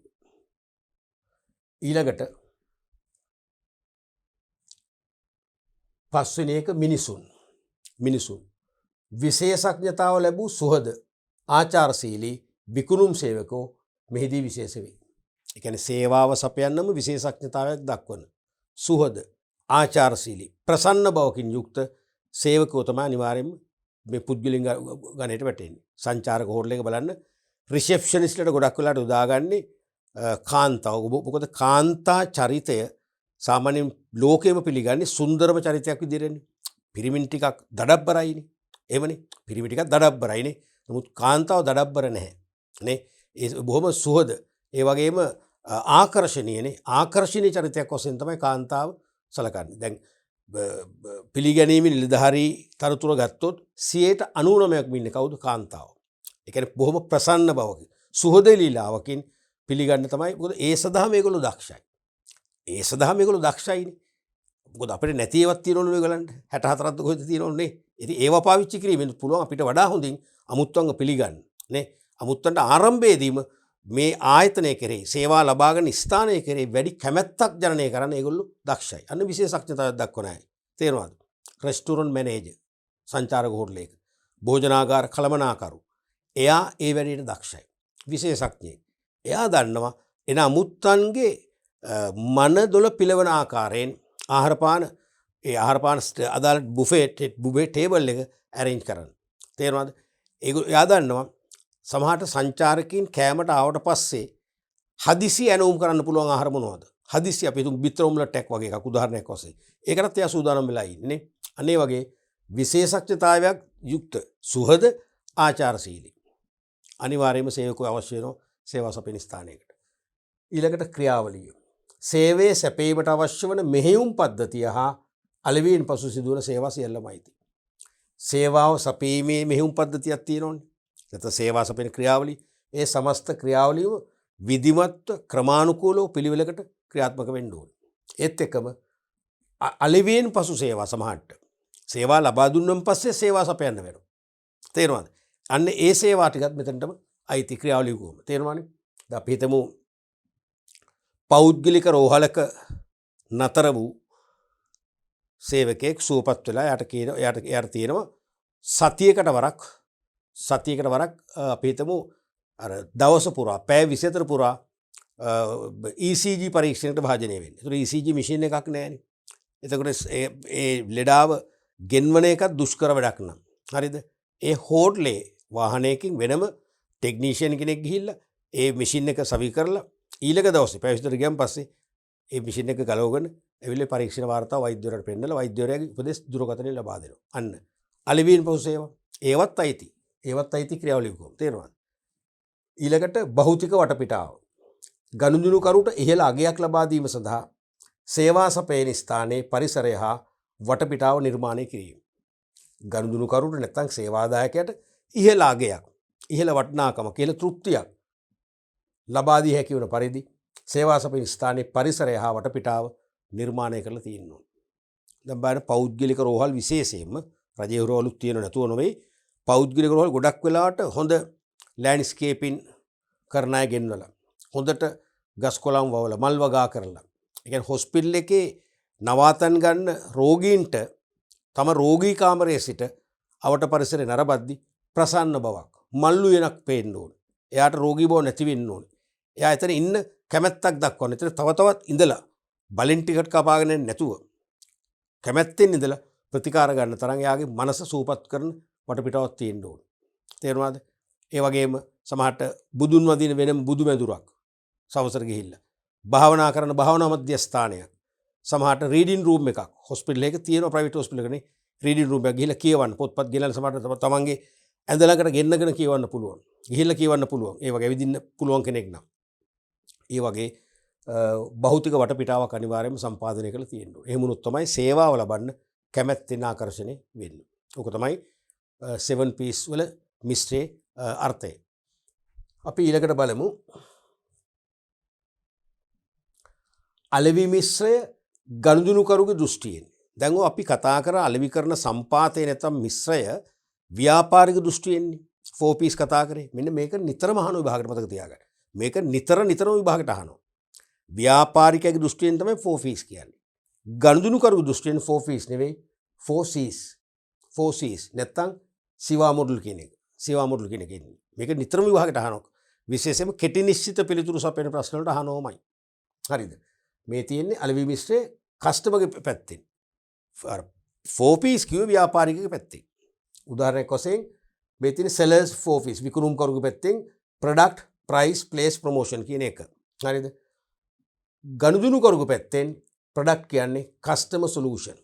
ඒ කියන්නේ දැන් විකුණුම්කරුවා කියනවා ව්‍යාපාරිකයා කියනවා මේක ස්තරම් ගණයේ නිෂ්පාදිතයක්. ගුණත්වයෙන් උසස්ම නිෂ්පාදිතයක් කියලා. එහෙම කිව්වට බෑ. ගනුදෙනුකරුගේ දෘෂ්ටියෙන් එයා බලන්නේ කොච්චර උසස් වුණත් තත්ත්වය හොඳ වුණත් මගේ වුමනාව ඉෂ්ට කරගන්න පුළුවන්ද? මගේ ගැටලුවට විසඳුමක් ලැබෙනවද?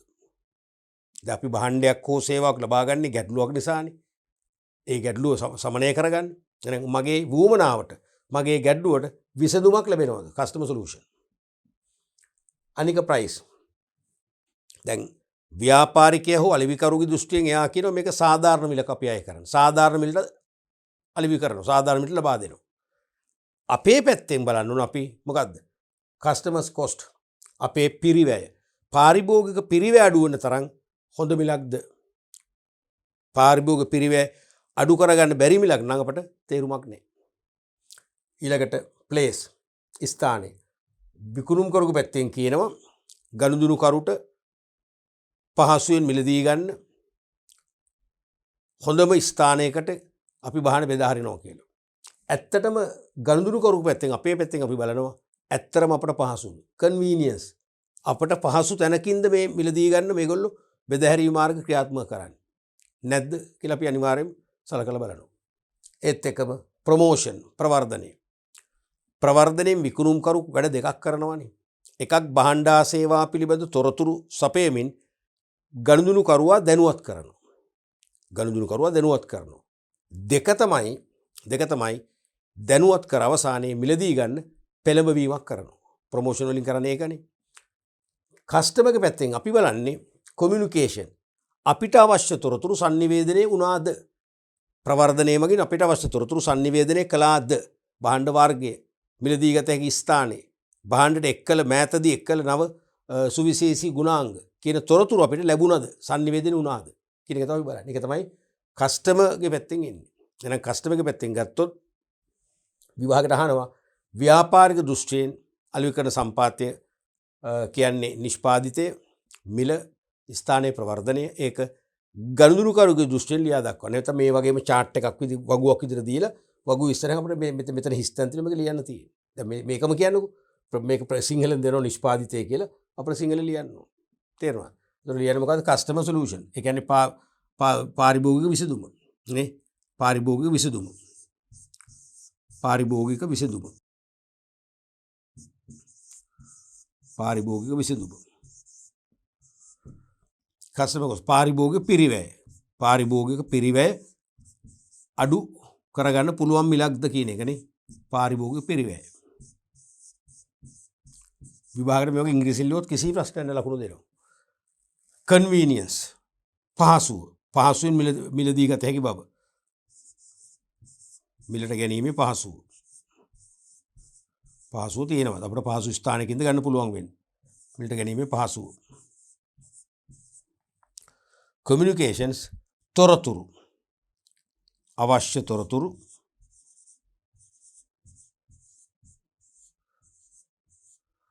තොරතුරු ලැබේද යන්න. ලැබේද කියන එක. එහෙම නැත්නම් මේ අලෙවිකරන සම්පාතය පාරිභෝගිකගේ පැත්තෙන් ගනුදෙනුකරුගේ පැත්තෙන් තවත් විදිහට කියන්න පුළුවන් කියනවා සිවා මොඩල් කියලා. සිවා මොඩල්. තේරුණාද? S කියන්නේ සොලියුෂන්මයි. සොලියුෂන් විසඳුම. සොලියුෂන්මයි. හරිනේ? විසඳුම කියන එක විසඳුම ලැබෙනවාද? I කියන්නේ ඉන්ෆෝමේෂන් කියන එක. ඉන්ෆෝමේෂන් ඒ කියන්නේ තොරතුරු. අපිට අවශ්‍ය තොරතුරු ලැබෙනවද කියන එක. V කියන්නේ වැලියු කියන එක. වැලියු. ඒ කියන්නේ භාණ්ඩේ අගය. අගය කියන එක මිලමයි අගය. ඒ කියන්නේ ඇක්සස් කියන එක. ඒ කියන්නේ ළඟා විය හැකි බව. ළඟා විය හැකි බව. අපිට බහණ්ඩ මිලදී ගන්න පහසුවෙන් ළඟා විය හැකි ස්ථානයක්ද කියන එක. අරකමනේ. දැන් මෙතන ප්‍රොඩක්ට් කියන එකම තමයි මේ කස්ටමර්ගේ පැත්තෙන් කස්ටමර් සොලියුෂන් කියන. ඒකම තමයි මෙතනත් කියන්නේ සිවා මොඩල්ගේ සොලියුෂන් විසඳුම. මෙතන ප්‍රයිස් කියන එක පාරිභෝගික පිරිවැය කියලා කියනවා. සිවා මොඩල්ගේදී මොකක්ද කියන්නේ? වැලියු. ඒක ඉතින් මෙතනටම ගන්න තියෙනවා මොකද අර SIV නැත්නම් SV. එහෙම නෙන්න ඕනේ SV A C නේ අර සිවා කියලා කියවෙන්න ඕන නිසා තමයි මේක විශ්වවිද්‍යාල වල පවා සිවා මොඩල් කියලා කියන්නේ. එතකොට වැලියු කියන එක ප්ලේස් ඒක තමයි මෙතන කන්වීනියන්ස් මිලදී ගැනීම පහසු ඒකම තමයි මෙතන කියන්නේ ඇක්සස් කියලා ළඟා විය හැකි බව. ඊට පස්සේ ප්‍රොමෝෂන් ඒ කියන්නේ කොමියුනිකේෂන් කියන එකමයි අවශ්‍ය තොරතුරු ලැබෙයිද කියන එකම තමයි මෙතන ඉන්ෆෝමේෂන් කියලා ගන්න. මේ දෙකෙන් එකක් ලියන්න ලකුණු ලැබෙනවා. තේරෙනවද? ව්‍යාපාරික දෘෂ්ටියෙන් 4 piece දීලා ගණුදුණු කරපු දෘෂ්ටි නැහුවොත් එක්ක මේ 4 C's ලියන්න නැත්නම් සිවා මොඩල් එකෙන් ලියන්න. කිසි ප්‍රශ්නයක් නැහැ. ඉංග්‍රීසියෙන් ලියන්න ඕන සිංහලෙන් ලියන්න දෙකටම ලකුණු ලැබෙනවා. පැහැදිලිනේ? රයිට්. ඊළඟට අලෙවිකරණ මිශ්‍රයේ ප්‍රයෝජන. Advantages of the marketing mix. දැන් මේ වගේ අලෙවිකරණ සම්පාතයක් නැත්නම් මිශ්‍රයක් සකසා ගැනීමේ ප්‍රයෝජන මොනවද? පළවෙනි ප්‍රයෝජනය තමයි පාරිභෝගික වූමනා ප්‍රශස්ත මට්ටමින් ඉටුවන අයුරින් නිෂ්පාදිතයක් වෙළඳපොළට ඉදිරිපත් කිරීමට හැකිවීමෙන් පිරිවැටුම වැඩි කර ගැනීමට හැකිවීම. දැන් අලෙවිකරණ සම්පාතයේ තියෙන P4නේ. මේ P4 වාසිය 4 තමයි මේ තියෙන්නේ. පස්වෙනි එක තමයි ටිකක් වෙනස් එකක් තියෙන්නේ. මේ හතර ලියන්න පුළුවන් නම් ඇති. අලෙවිකරණ සම්පාතයෙන් අනිවාර්යයෙන්ම ඉලක්ක වෙළඳපොලේ ගනුදෙනු කරුගේ අවශ්‍යතා සහ වූමනා ඉතා ඉහළින්ම තෘප්තිමත් කළ හැකි නිෂ්පාදිතයක් වෙළඳපොළට ඉදිරිපත් කරන්න කටයුතු කරනවා. නේ තත්ත්වෙන් උසස්ම නිෂ්පාදිතයක් තමයි මාකට් එකට ගෙනියන්න තීරණය කරන්නේ අලෙවි සම්පාතයේ ප්‍රොඩක්ට් කියන කන්සෙප්ට් එක හරහා. ඒකෙන් මොකද වෙන්නේ? අනිවාර්යෙන් වෙළඳපොලේ පිළිගැනීම වැඩි වෙනවා, ඉල්ලුම වැඩි වෙනවා, එනම් පිරිවැටුම නැත්නම් විකුණුම් ආදායම් වර්ධනය වෙනවා. දෙවැනි එක තමයි නිෂ්පාදිතයට තරඟකාරීත්වයට මුහුණ දිය හැකි ආකාරයෙන් මිලක් නියම කිරීමෙන් පාරිභෝගිකයා ආකර්ෂණය කරගත හැකි වීම. අලෙවි සම්පාතයේ දෙවන විචල්‍ය අපි මිල කියන එකෙන් තමයි මේ ප්‍රයෝජනෙ හදන්නේ. දැන් මේක කටපාඩම් කරන්න ඕනේ P4 මතක තියාගත්තම ඇති. ප්‍රොඩක්ට් කියන එකෙන් තත්වෙන් උසස් භාණ්ඩයක් වෙළඳපොළට දෙනවා.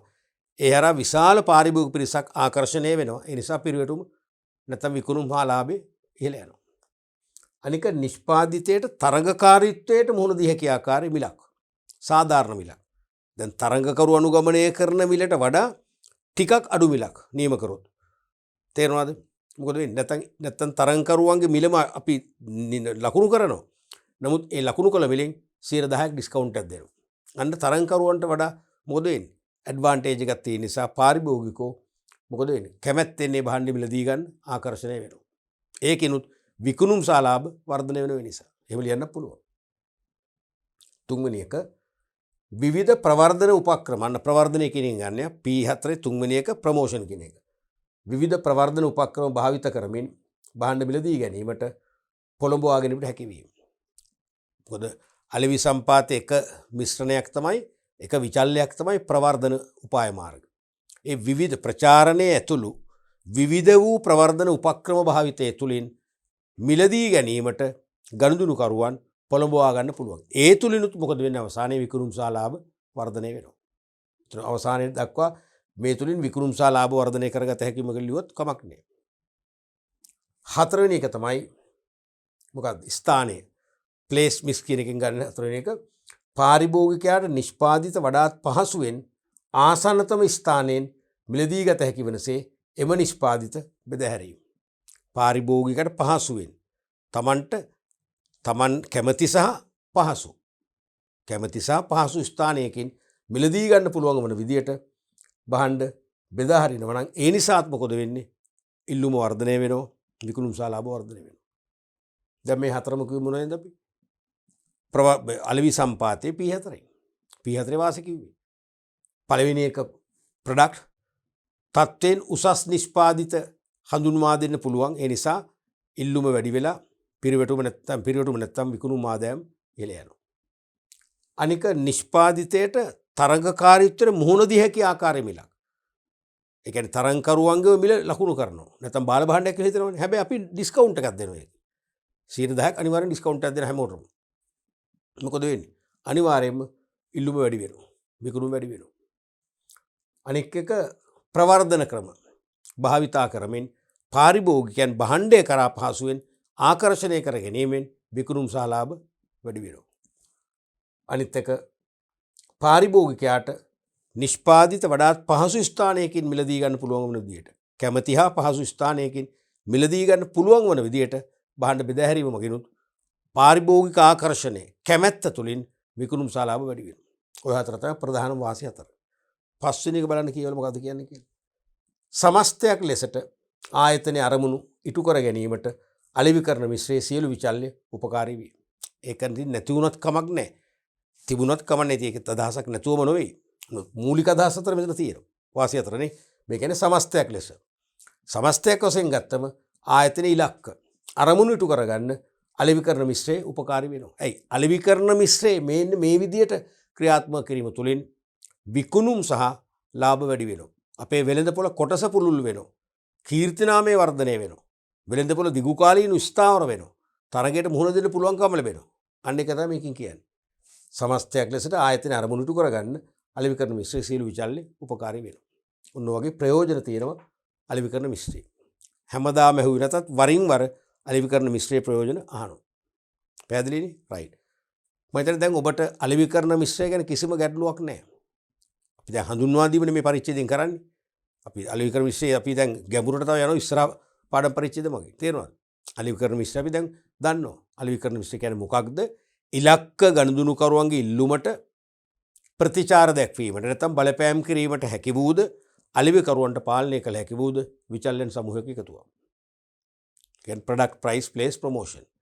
ඒකම අපකෝ ඒ භාණ්ඩ සම්බන්ධයෙන් සේවා සම්බන්ධයෙන් නම් අපි කියනවා සේවා මිශ්‍රයක් කියලා. නැත්නම් සේවා සම්බන්ධ අලෙවිකරණ සම්පාතය. සේවා සම්බන්ධිනුත් අලෙවිකරණ මිශ්‍රයක් තියෙනවා. ඒක තමයි සේවා මිශ්‍රය කියලා අපි කෙටියෙන් කියන්නේ. ඒකට අරහතට අමතරව එකතු වෙනවා මොනවද? people මිනිසුන් ඒ වගේම process ක්‍රියාවලිය අනික physical environment භෞතික වටපිටාව. ඒ තුනත් එකතු වුණාම තමයි සේවාව සම්බන්ධයෙන් ඉල්ලුම වර්ධනය කරගත හැකි අලෙවිකරණ ක්‍රියාවලිය දියත් කරන්න පුළුවන් වෙන්නේ. ඒත් එකම අපි කිව්වා අලෙවිකරණ සම්පාතයේ ව්‍යාපාරිකයාගේ දෘෂ්ටියෙන් තමයි product price place promotion කියලා කියන්නේ. ඕක ගනුදෙනුකරුවගේ දෘෂ්ටියෙන් වෙනස් වෙන බව. ඒක නිතර විභාගයට අහනවා කියලා මම අවධාරණය කළා. නිතර අහනවා ඒක. තේරුණාද? ඒකට ක්‍රම දෙකකින් උත්තර ලියන්න පුළුවන්. දෙකෙන් එක විකල්පයක් ලියන්න පුළුවන්. එකක් තමයි 4 C's method එක. C4 ක්‍රමය. තේරුණාද? ඒ කියන්නේ දැන් අලෙවිකරුවගේ පැත්තෙන් ප්‍රොඩක්ට් කියන එක නිෂ්පාදිතය කියන එක ස්තරම් කියන එක ගනුදෙනුකරු බලන්නේ කස්ටමර් සොලියුෂන්. ඒකෙන් එයාගේ වුමනාව ඉෂ්ට වෙනවද? ප්‍රශ්න විසඳෙනවද? ඊට පස්සේ දෙවෙනි එක තමයි ප්‍රයිස් කියන එක ගත්තොත් ගනුදෙනුකරු බලන්නේ ඒකෙන් එයාගේ කස්ටමර් කොස්ට් එක පාරිභෝගික පිරිවැය අඩු කරගන්න පුළුවන් මිලක්ද? තුන්වෙනි එක අපි ගත්තොත් ස්ථානය කියන එක ගනුදෙනුකරු පැත්තෙන් බලන්නේ කන්වීනියන්ස් පහසු ස්ථානයක මිලදී ගන්න පුළුවන්ද? අනිත් එක ප්‍රොමෝෂන් කියන එක ප්‍රවර්ධනය කියන එක කස්ටමර් පැත්තෙන් බලන්නේ යාට භාණ්ඩ හා සේවා පිළිබඳ අවශ්‍ය තොරතුරු සියල්ල ලැබෙනවද? තොරතුරු sannivedanaya වෙනවද? කොමියුනිකේෂන්. ඕක තමයි 4C's කතාව. ඕකම තමයි අපි කිව්වේ සිවා මොඩල් එකකින් නේ. SQH solution.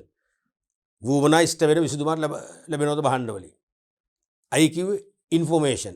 තොරතුරු sannivedanaya වෙනවද? ඒ වගේම V කිව්වේ value. ඒ ව්‍යාපාරික දෘෂ්ටියෙන් භාණ්ඩයට සාධාරණ මිලක් කියන එක අපිට වටිනා ගාණක් දෙන්න අපිට වටිනවද මේ මිල? අපිට ඒක අගයක් තියෙනවද කියන එක නේ. value වටිනාකම. ඊළඟට ප්‍රොමෝෂන් ව්‍යාපාරික දෘෂ්ටියෙන් සිවා මොඩල් එකකින් කොහොමද කියන්නේ? කොමියුනිකේෂන් එක නේ ඉන්ෆෝමේෂන්ස් සිවා අපි කිව්ව ඉස්සරනේ I වලින් ඉන්ෆෝමේෂන් කිව්වනේ. කිව්වේ නැත්නම් මොකද්ද? V access කිව්වා. SIV කිව්වනේ. access SIS වලින් solution, I වලින් information, V වලින් value. ඒ කියන්නේ මිලට තියෙන අගේ වටිනාකමක් තියෙනවද කියන එක. අනිත් එක A සිවා access ළඟා විය හැකි බව. ඒ කියන්නේ පාරිභෝගිකයට පහසුවෙන් ළඟා වෙන්න පුළුවන්ද? මිලදී ගත හැකි පහසු ස්ථානයකින් මිලදී ගන්න පුළුවන්ද කියන එකම තමයි ළඟා විය හැකි බව කිව්වේ. මතකයිනේ? රයිට්. ඊළඟට අපි බලමු අභ්‍යාසයක් අපි කරමු මේක ටික අහුරු වෙන්න. රංජිත් හා සජිත් හවුල්කරුවන්ය. ඔවුන්ගේ ව්‍යාපාරය වනුයේ ආපන ශාලාවක් රෙස්ටෝරන්ට් එකක් පවත්වාගෙන යාමයි. මෙම ව්‍යාපාරයේ සාර්ථකත්වයට ඉවහල් වන අලෙවිකරණ මිශ්‍රය මාගරින් මික්ස් එක කෙබඳු විය යුතුද? ඔබ සඳහන් කරන අලෙවිකරණ මිශ්‍රයේ ඇතුළත් විචල්යන් එකිනෙක ඇති වැදගත්කම පෙන්눔 කරන්න. එකම ප්‍රශ්නය තුළ ප්‍රශ්න දෙකක් තියෙනවා. මේ විභාගයට අහු ප්‍රශ්නයක්. මේක විභාග ප්‍රශ්නයක්.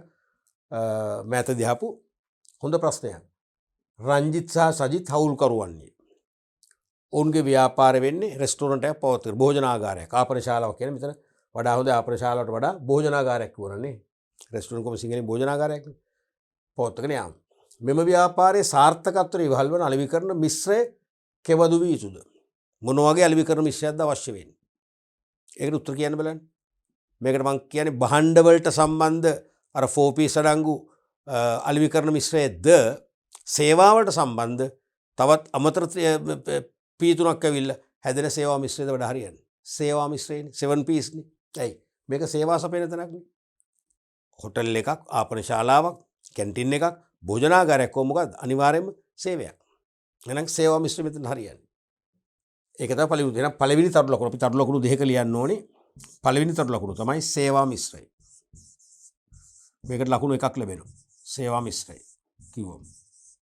දෙවෙනි තරු ලකුණ අපි පැහැදිලි කරන්න ඕනේ. කොහොමද? කෙබඳු විය යුතුද? ඔබ සඳහන් කරන අලෙවිකරණ මිශ්‍රය ඇතුළත් විචල්යන් හතම කියන්න ඕනේ. හතම කියන්න ඕනේ. ඒක මේක ප්‍රශ්න දිගයි. විචල්යන් එකිනෙක ඇති වැදගත්කම පෙන්눔 කරන්න.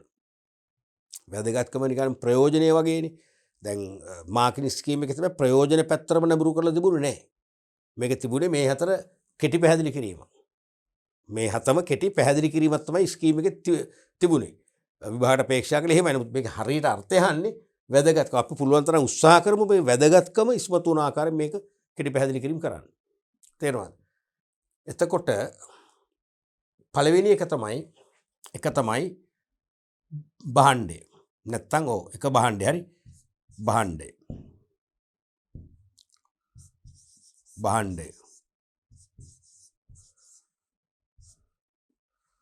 ඒ කියන්නේ මොකද්ද? භෝජනාගාරේ ආහාර පාන සැපීම. භෝජනාගාරේ ආහාර පාන සැපීම. වැදගත්කම පෙන්눔 කරන්න කියනවනේ. කොහොමද පිළියන්නේ? ප්‍රනීත ඒ වගේම සෞඛ්‍ය ආරක්ෂිත. ඒකද වැදගත් වෙන්න ඕනේ. අපි දැන් නිකමට කියනවනේ කඩේ කෑම කෑවොත් දිගටම ඉක්මනින්ම මැරෙන්න පුළුවන් කියලා. එහෙමනේ කියන්නේ අපි. නේ අපි මතයක් තියෙනවා කඩේ කෑම වල අපිරිසුදුයි. තෙල් සමහරට අපි බදිනේව දෙවන තුන්වර තෙලින්ම බදින එක හොඳ නෑ. අනිවාර්යෙන් කොලෙස්ටරෝල් වැඩි වෙනවා ඒකට.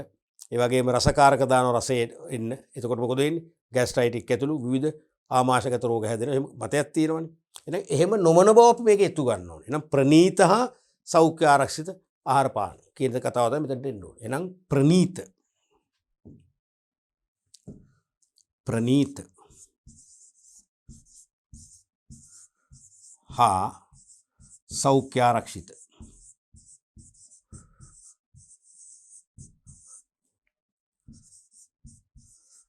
ආහාර පාන සැපයීම. ඒක තමයි වැදගත්. එහෙම සැපියුත් තමයි අන්න ඒ කෙරෙහි විශ්වාසය තබලා රසවත් ආහාර වේලක්, සෞඛ්‍ය ආරක්ෂිත ආහාර වේලක් ගන්න. මෙතනට අනිවාර්යෙන් පාරිභෝගිකයෝ ඇදිලා එන එක, කාන්දම් වගේ ඇදිලා එන එක නවත්තන්න බෑ. දෙවැනි එක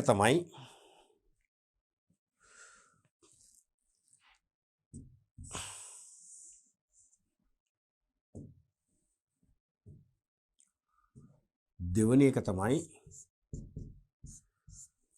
මිල. මොකද කියන්නේ? දැන් භෝජනාගාරයේනේ. භෝජනාගාරේ උනාට සෙසු භෝජනාගාරවල ආහාර පානත් එක්ක බලද්දී සාධාරණ මිලකුත් අය කරන්න ඕන. එහෙම වුණොත් තමයි එතනට කැම කන්න එන්නේ. ඔබට ඕන තරම් අත්දැකීම් ඇති. ඔබේ නගරේ තියෙනවා කොළඹ YMB එක මගින් එහෙම භෝජනාගාරයක් පවත්වාගෙන යනවා. ආහාර රසයි, ගුණයි, අනික ගමේ ආහාර ගොඩක් තියෙනවා. තේරෙනවද? මිලත් ඉතාම සාධාරණයි. බැරි කමක් නැහැ. දැන් ගනුදෙනුකරුවෝ නැත්තම් ආහාර පාන ගන්න එන අමුත්තෝ සංඛ්‍යාව වැඩි වෙනකොට 200ක් આવොත් කෑම කන්න මොකද වෙන්නේ? අපිට ගොඩක් අඩු මිලට දෙන්න පුළුවන්. දැන් 100කට කෑම උයන එකට රුපියල් අපි තුමු යනවා කියලා 10000ක් 200කට නියුත් 20000ක් යන්නේ නැහැ. අර පොදු කාර්යපිරිවෙල තියෙනවනේ ඔක තේරෙනවද? 100කට ආහාර පාන උයන රුපියල් 10000ක් යනවා නම් 200කට කෑම වෙන රුපියල් 20000ක් යන ඩබල් වෙන්නේ නැහැ. ඒකයි මම කියන්නේ. දැන් උදාහරණයක් මිරිස් ගත්තොත් මිරිස් අපි තුමු 100කට උයන මිරිස් කිලෝ එකක් ගන්නවා කියලා. කිලෝ එකම යන්නේ නැහැ ඉතුරු වෙනවා. එහෙනම් ඒකෙම පුළුවන් ඉතුරු 100ක් කරන්න. එහෙනම් මිරිස් වලට විදමක් නැහැ. අන්න පොදු කාර්යපිරිවෙල ඉතුරු වෙනවා. තේරෙනවද? පොල් ගත්තොත් අපිට පොල් ගෙඩි හරියට මැල්ල ගන්න බෑනේ පොල් ගෙඩි 10ක් ගන්නවා. 10න් පුළුවන් කියන 100 උයන්නේ. එතකොට ඒකිනු පොල් ගෙඩි දෙකක් විතර ඉතුරු වෙනවා. එහෙනම් ඉතුරු 100ට උයන තව පොල් ගෙඩි 7ක් ගත්තම ඇති සමහරට. නැත්නම් 6ක් ගත්තොත් ඇති. නේ? ඒ වගේ අනිවාර්යයෙන්ම ආහාර පාන ලබා ගන්න එන පිරිස වැඩි වෙනකොට අපිට පුළුවන්කම ලැබෙනවා සාධාරණව අඩු මිලකට දෙන්න. එහෙනම් සාධාරණ මිලක් වෙන්නට ඕනේ. සාධාරණ මිලක් වෙන්නට ඕනේ. එහෙමනම් සාධාරණ මිලක් තුලින් වැඩි පිරිසක් ආකර්ෂණය කර ගැනීම. වැඩි පිරිසක් ආකර්ෂණය කර ගැනීම නැත්නම් අද්දවා ගැනීම.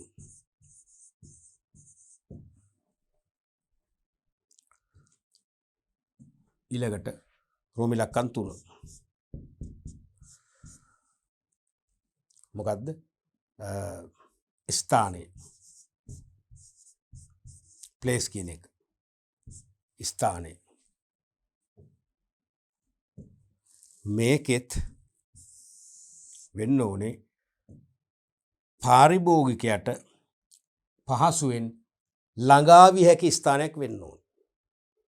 දැන් සමහර තැන් තියෙනවා අපි මම ජීවත් වන ප්‍රදේශයේ තියෙනවා පොඩි රෙස්ටෝරන්ට් එකක් ඒක ගොඩකට ටේක් අවේ සෙන්ටර් එකක්. ඒක කෑම ඇත්තරම හොඳයි. නමුත් ගොඩක් ඇතුළට යන්න ඕන. ප්‍රධාන පාරෙන් හැරිලා අතුරු පාරක ඒකිනුත් තව ලේන් එකක මාවතක වංගු අරගෙන යන්න ඕන. වාහනෙන් ගියොත් අනිවාර්යයෙන්ම හරිම අමාරු වෙනවා. මොකද වාහනයක් මාරු වෙන්න આવුත් එහෙම යම් තැන් සමහර යම් කිසි ගෙවල් ළඟ තියෙන ගේට්ටු ළඟ පොඩ්ඩක් ඉඳ තියෙනවනේ. ඒ වගේ තැනකට මීටර් 50කට රිවර්ස් කරන්න ඕන. හරිම අවදානම්. ඉතින් ඔතනට දැන් අපි දන්න එතන කෑම ඉතාම හොඳයි. ඒ මිනිස්සයා අපි දන්න කෙනෙක් හරිම විශ්වාසය ඉඟුරු ඒ වගේම කොත්තමල්ලි ඒ වගේම සුදුලූණු රම්පේ කරපෙංචි වැනි දේවල් පාවිච්චි කරලා එයා හොඳට ඒ කියන්නේ රසකාරක දානවා වගේම රස හදනවා. එයා අභියෝග කරනවා පුළුවන් නම් කියන්න මම මොනවද දාන්නේ පාවිච්චි කරන්න කියලා. ඒක ඇත්ත මොකද එයාගේ කෑම අපිත් කියලා කාලා තියෙනවා. කෑම වතුරු තිබහ එන්නේ. කෑම පස්සේ වතුරු පිපාසෙ එන්නේ රසකාරක දැම්මමනේ. තෙල් දැම්මමනේ. තෙල් ඉතාම අඩුයි පාවිච්චි කරන්නේ. අවශ්‍ය මුළුතේ පාවිච්චි කරන්නේ. හරිම රසයි. අනික ඒක තව විශේෂයක් තියෙනවා. වෙජිටේරියන් කෑම වෙලක් එයා දෙනවා. වෙජිටේරියන්ස්ලට. හැබැයි මස් මාළු වගේම තමයි. ඒකේ තියෙනවා අලු කෙසෙල්, අර්තාපල් වගේ දේවල් අරගෙන එක එක රසට ඌරු මස් රසයට නැත්තම් කුකුළු මස් රසයට මස් වගේ උල තියෙනවා. ඉතින් වෙජිටේරියන් කියලා ප්‍රශ්නයක් නෑ. අපිත් සමහරට ගන්න වෙජිටේරියන් තව වෙනසක් වෙන්නේ. මස් මාළු නෑ මස් මාළු වගේ තමයි. තේරෙනවද? එතකොට අන්න ඒක එයාගේ මිලත් සාධාරණයි. ඒකයි වටින්නේ. එයාගේ මිල සාධාරණයි. දැන් මම මෑත කාලේ නම් කෑම ගත්තේ නැහැ. අපි හිතමු උදාහරණයක් වශයෙන් දැන් සාමාන්‍ය රයිස් ඇන් කරි කෑම එකක් කඩේ 300 නම් එයා දෙන්නේ 250යි. 250. ඉතින් අපේ විශ්වාසයෙන් 300ට අරගෙන කන්නේ අපි රසකාරක සමගනේ. මේක රසකාරක නැතුව 250ට කෑම ගන්න පුළුවන්. අනික ප්‍රමාණවත් ඒ කෑම එක. සාමාන්‍ය යාගේ තේරුම මම කෑම බෙදන්නේ. මගේ සේවකයන්ට පොව කියලා තියෙන්නේ. තමන් කන්න බෙදා ගන්නකොට අඩුවෙන් බෙදා ගන්න නෑනේ. තමන්ගේ හිත බඩ පිරින්න ඉස්සෙල්ලා හිත පිරින්න බෙදා ගන්න බලන්න එයා දීපු අවවාදේ. තමන්ගේ බඩ පිරින්න ඉස්සෙල්ලා හිත පිරින්න බෙදා ගන්නවනේ. අන්න එහෙම බෙදන්න බාගෙට බෙදන්න එපා. බෙදන්න නාස්ති කරන්න බෙදන්නත් එපා. ඉතින් ඇත්තටම ප්‍රමාණවත් ඒ කෑමක. දැන් සාමාන්‍යයෙන් කඩේ කෑම එකක් ගන්න බත් තියෙනවා. නමුත් බත් කන්න ප්‍රමාණවත් එළවලු නෑනේ. ව්‍යංජන චුට්ට දෙන්නේ. අර ඒකේ ප්‍රමාණවත් පරිදි ගෙදර වගේ කන්න පුළුවන්. තේරෙනවද? අනේ බලන්න නමුත් එතන ස්ථානය අවුල්. අපි ඒ නිසා දැන් මට සමහර විට මටත් හදිසියට කෑම ගන්න අවශ්‍ය වුණොත් මම ළඟම පහසු තැනකින් ගන්නවා. මිසක් අර ස්ථානට යන්න කැමති නැහැ. ස්ථානය අවුල්. ස්ථානය අපිට පහසුවෙන් ළඟා වෙන්න බැරි ස්ථානයක්. තේරෙනවද? එහෙනම් පහසුවෙන් ළඟා විය හැකි පහසුවෙන් ළඟා විය හැකි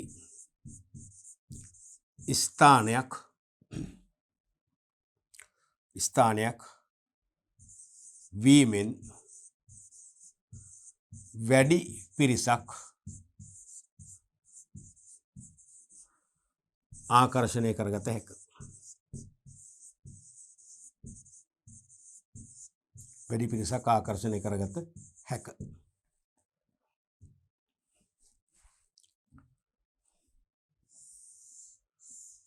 ඊළඟට රෝම ඉලක්කම් 4.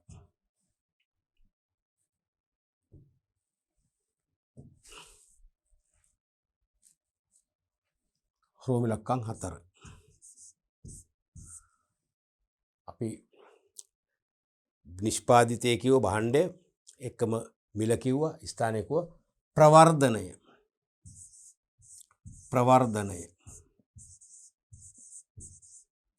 ප්‍රවර්ධනය. දැන් මේක සේවාවක්නේ. මේ සේවාව හොඳින් ප්‍රවර්ධනය කරන්න ඕනේ. දැන් ඔය මම කියන පුංචි භෝජනාගාර පුංචි කොට පුංචි වුණාට තන පුංචි, නමුත් එයා එතනින් මම දන්න තරමින් රාත්‍රියට විශේෂයෙන්ම කෑම 150 200 ලේසියෙන් විකුණනවා. දවල් කාලටත් එයින් භාගයක් විතර විකුණනවා. හොඳ බිස්නස් එකක් තියෙනවා. ඒකට තේරෙනවද? අනික ඒකේ විවිධ ජාති තියෙනවා. ඉන්දියාප්ප, ආප්ප, පිට්ටු ඒව පවා දෙනවා රාත්‍රී කාලෙටත්. රයිස් එන් කරි විතරක්ම නෙවෙයි. Fried rice.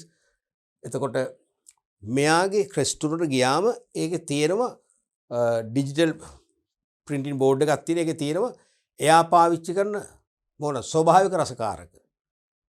අප තියෙන වාක්‍ය මට මතක නැහැ හරියට. මම කොහොම මේ වගේ දවසක් තියෙන්නේ.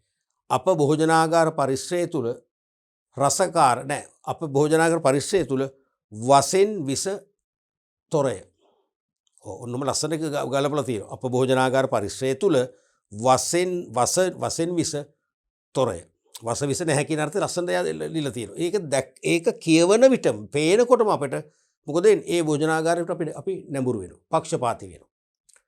ඊට පස්සේ තියෙනවා අප භෝජනාගාර පරිශ්‍රයේ ඔබට අවශ්‍ය ඕනෑම රසයක් අපි ස්වභාවික රසකාරක වලින් ලබා දෙන්න ක්‍රියා කරනවා. මෙන්න ඒව කියලා විස්තර කෙලින්ම අමු මිරිස් කරල් ඇඳලා තියෙනවා. නම් කරලා තියෙනවා අමු මිරිස්. ඒ වගේම සිංහල ඉංග්‍රීසියෙන් දෙකෙම ගහලා තියෙනවා. ඉඟුරු, ජින්ජර්, ඉඟුරු කියලා ගහලා තියෙනවා. ඉඟුරු ලස්සනට ඒක කලර්ෆුල් විදිහට තියෙනවා. සුදු ලුණු, රම්පේ කරපිංචේ, කොත්තමල්ලි, තේරෙනවා, සූදුරු, ඒ සියල්ල අබ්බ ඒ සියල්ල මේවා පාවිච්චි කරනවා තියෙනවා.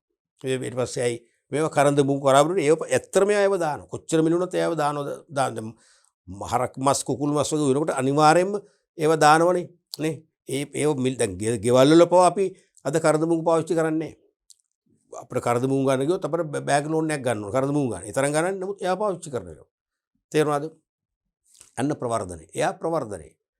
තව තිබුණා මට මතක නැහැ.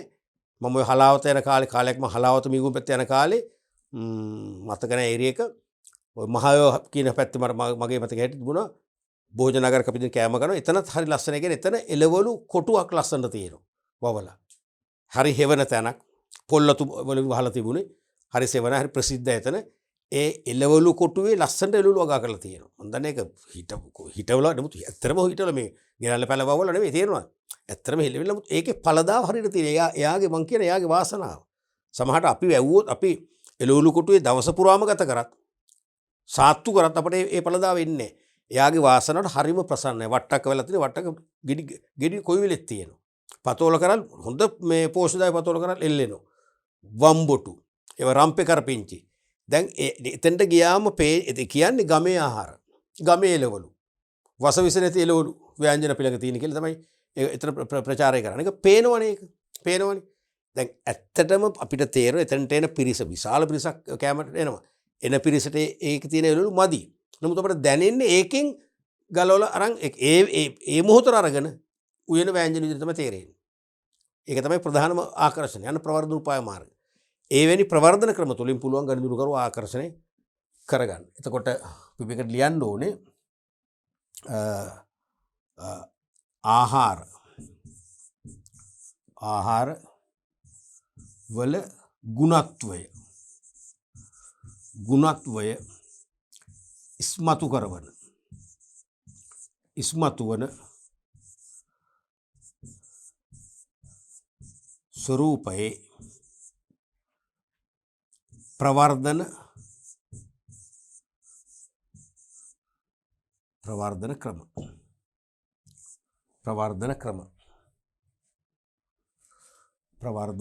ක්‍රම තුලින් පාරිභෝගිකයින් ආකර්ෂණය කිරීම.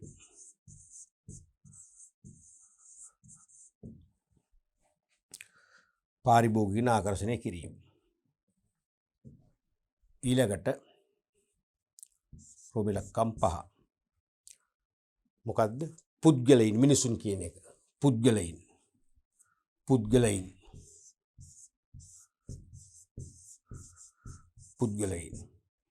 මේක ඉතින් භෝජනාගාරයක්නේ. අනිවාර්යයෙන්ම භෝජනාගාරයේ ප්‍රධානම තැනක් ලැබෙනව කාටද? අරක් කැමියට නැත්තම් කෝකියට. අපි කියන ඉංග්‍රීසියෙන් ෂෙෆ් කියලානේ. කුක්ට. දැන් මම දන්න රෙස්ටෝරන්ට් එකක් තියෙනවා. ඒ රෙස්ටෝරන්ට් එකේ ෂෙෆ් ඉන්නේ කොළඹ ප්‍රසිද්ධ තරුපය හෝටල් එකක හිටපු ෂෙෆ් කෙනෙක්. ඒ හෝටල් එකෙන් කියලාම අස්කරවගෙන හෝටල් එකේ වැටුපමෙන් දෙගුණයක් ගෙවන්න පොරොන්දුලා ගත්තේ. අනික ගෙවල්ලා පුස්සයිකලෙන් එයා ව්‍යායාමයට පුස්සයිකලෙන් වැඩට එන්නේ. අර යන්නේ කොළඹ තකහණියක් මේ දුරකතර ගෙවාගෙන. තේරෙනවද? ඉතින් තරුපය හෝටලේ හිටියට ගෙවන්නේ මම දන්නේ වැටුපම උදාහරණයක් කියන්නේ අපි රුපියල් ලක්ෂ 2ක් කියලා. ඒතර කොළඹ යන්න ඕනේ. ප්‍රවාහන පිරිවැයක් දරන්න වෙනවා. ගමන් කාලයක් ගත කරනවා. හරිද? එතකොට මේ දවසෙන් පැය 8ක් වැඩ කරත් පැය තව එකහමාරකමාර 3ක් මගට දවසෙන් භාගයක් එළියනේ. දැන් මෙතන තියෙන මෙයාට කෑම උයන වෙලාවට විතරයි මෙයා එන්නේ. ඒව වෙන මුකුත් එයා කරන්න එයා ගියා. පුස්සයිකලේ. තේරෙනවද? අතර ලක්ෂ 2කට මෙතන ලක්ෂ 4ක් ගෙවනවා. මොකද එයාගේ බිරිඳ හදිසි ආන්ට වෙලා තියෙන්නේ. ඉතින් එයාගේ දරුවෝ දෙන්නෙක් කියන දූල දෙන්නෙක්. ඉතින් ඒ දූල දෙන්නත් එක්ක ගත කරන් දූලගවඩ බලන්නත් එක්ක එයාට හොඳ chance එකක් තියෙනවා. තේරෙනවද? ඒ මොකද එයා ගත්තේ? මොකද එයාත් අර වගේම තමයි. ස්වභාවික රසකාරක වලින් කෑම රසය මවන කෙනෙක්. ඒ රෙස්ටෝරන්ට් එකත් සෑහෙන ඉල්ලුමක් තියෙනවා. අපි එතනට යන්න බැරි අර එතන තියෙනවා මොනවද රාත්‍රියට අර නැටුම් තෙල් ගන්නවා කියන්නේ මත්පැන් බොන තැනකුත් තියෙන. එතනට එක එක જાති කට්ටිය නිසා අපි ටිකක් කැමති නෑ එතනට යන්න. නැත්තම් එයාගේ කෑමත් හොඳයි. ඉතින් ඒ හෝටලේට එන්නේ ගොඩක් වෙලාවට එන්නෙත් එයා කෑම ගන්න. ඒක අපි දැක්කා. එයාගේ මං හිතන්නේ බිරිඳගේ දාන ගෙදර අවුරුදු 2 3 දාන ගෙදරක් තිබිලා දවස් 2 3ක් එයා විවේක ගත්තේ. දවස් 2 3 පාළු එතන. ඒ දැනගෙන එයා නැත්තම් එන්නේ. එයා ඉන්නෝද කියලා බලලා තමයි එන්නේ. ඒ වගේ ඒගොල්ලෝ ඉන්නෝ. විශේෂඥයෝ ඒගොල්ලෝ කෑම උයන්නනේ. ඒ වගේ භෝජනාගාරයට එන පිළිගැනීමද හරිනේ. විශේෂයෙන්ම ස්ටුවර්ඩ්ස්ලා. ඒ කියන්නේ ආහාර පිළිගන්නු අය අනිවාර්යෙන් ප්‍රසන්න අය වෙන්න ඕන. ක්‍රියාශීලී අය. ආපු ගමන් අපිට ට්‍රක් ගාලා මෙනු එක දෙන්න ඕන. මෙනු කාඩ් එක දුන්නා. නැත්තම් අපි එහෙවස මොනවද සර්ලර් කෑම ගන්න අවශ්‍ය? සුප් එකක් ඕනද මුලින්? තේරෙනවද? ආදිවාසි නැත්තම් ස්ටාර්ටර් එකක් ඕනද? අහලා ඊට පස්සේ බොහොම ක්‍රියාශීලී හරි ඉක්මනින් අවශ්‍ය සේවාව දෙන්න ඕන. හොඳින්ම ගෙලින්ම අපේ බඩයි හිතයි දෙකම පිරෙන විදිහට සර්විස් එක දෙන අය ඉන්න ඕනේ. එහෙම වුණොත් තමයි එතන අනිවාර්යයෙන්ම සාර්ථක වෙන්නේ. එතකොට මෙතන ලියන්න පුළුවන් ආහාර පිසින්නන් නැත්තම් කෝකියන්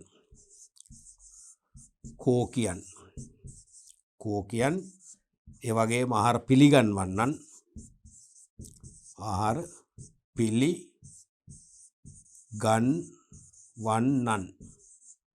ඒ වගේම පිළිගැනීමේ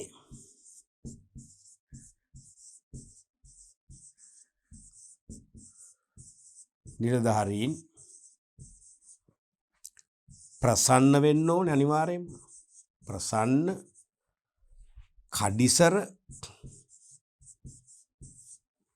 ප්‍රසන්න කඩිසර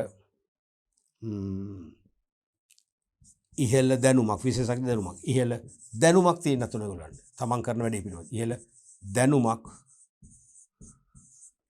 සහිත අය වීමෙන්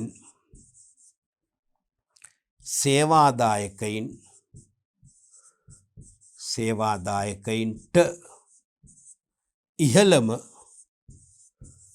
උපරිම ඉහළම තෘප්තියක් ලබා දී ඔවුන් දිනාගත යුතුයි.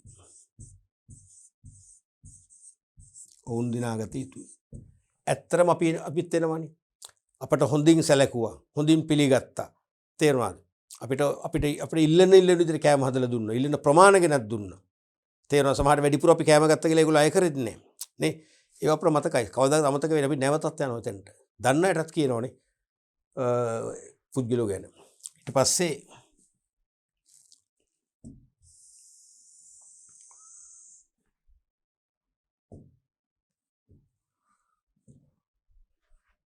රෝමි ලක්කම් 6 ක්‍රියාවලිය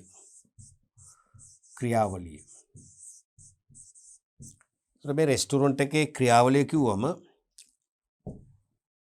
එන අමුත්තන්ව පිළිගැනීමේ සිට තේරුණාද? ඒගොල්ලන්ට අවශ්‍ය ආහාර පාන සපයලා ඒගොල්ලන්ගේ මුදල් අය කර ඒගොල්ලෝ පිටත් වීම දක්වා සියලුම කාර්යයන් ඒගොල්ලන් සතුටු වන ආකාරයෙන් ක්‍රියාත්මක කරන්න ඕනේ. අපි හිතමු කුස්සියේ කෝකීන් ඊටාම පිරිසිදුවට ඊටාම රසවත් ලෙස ගුණාත්මක ආහාර පිළිල කරලා දෙනවා. නමුත් රෙස්ටුරන්ට් වැඩ කරන අපි කියන්නේ වේටර්ස්ලා නැත්නම් ස්ටුවර්ඩ්ස්ලා ඒගොල්ලෝ මේ තමන්ගේ සේවය හරියාකාරව කරන්නේ. අපි ඉල්ලන දේ දෙන්නේ. ක්‍රියාශීලී නෑ. අපිට කෑම වර්ග දෙකක් ගෙනල්ලා ඊළඟ කෑම වෙන්නේ තව වෙලාවක් බලන් ඉන්න ඕනේ. තව වෙලාව විනාඩි 20ක් 25ක් ගියාම තමයි කෑම මේසෙට එන්නේ. එහෙම සාර්ථක නෑ. අපිට එකවර කෑම ටික ගේන ක්‍රමයක් හදන්න ඕනේ. ඒගොල්ලෝ කෑම ලෑස්ති කරා තේරෙනවා. ලොකු ට්‍රේ එකක් ගත්තා ට්‍රේ එකකින් ගෙනත් තිබ්බ එකවර. නේ? ඊපස්සේ අපිට අඩුපාඩු ගෙනත් දෙනවා. වරින් වර විලහන ඔස මොනවත් තව ගේන්න ඕන කියලා නේ. ඒ වගේ සමස්ත ක්‍රියාවලියම හොඳ වෙන්න ඕන. තේරුණාද? රයිට්. ඒතර අපි මෙතන ලියන්න පුළුවන් අමුත්තන් පිළිගැනීම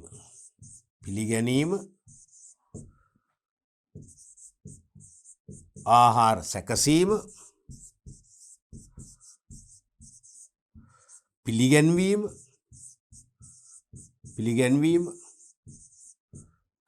මුදල් අය කිරීම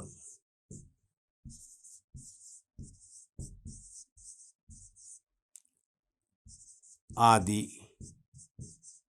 සියලු කටයුතු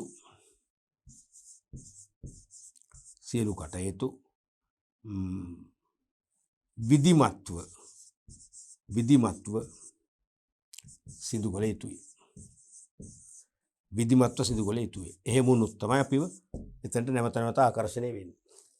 ඊළඟට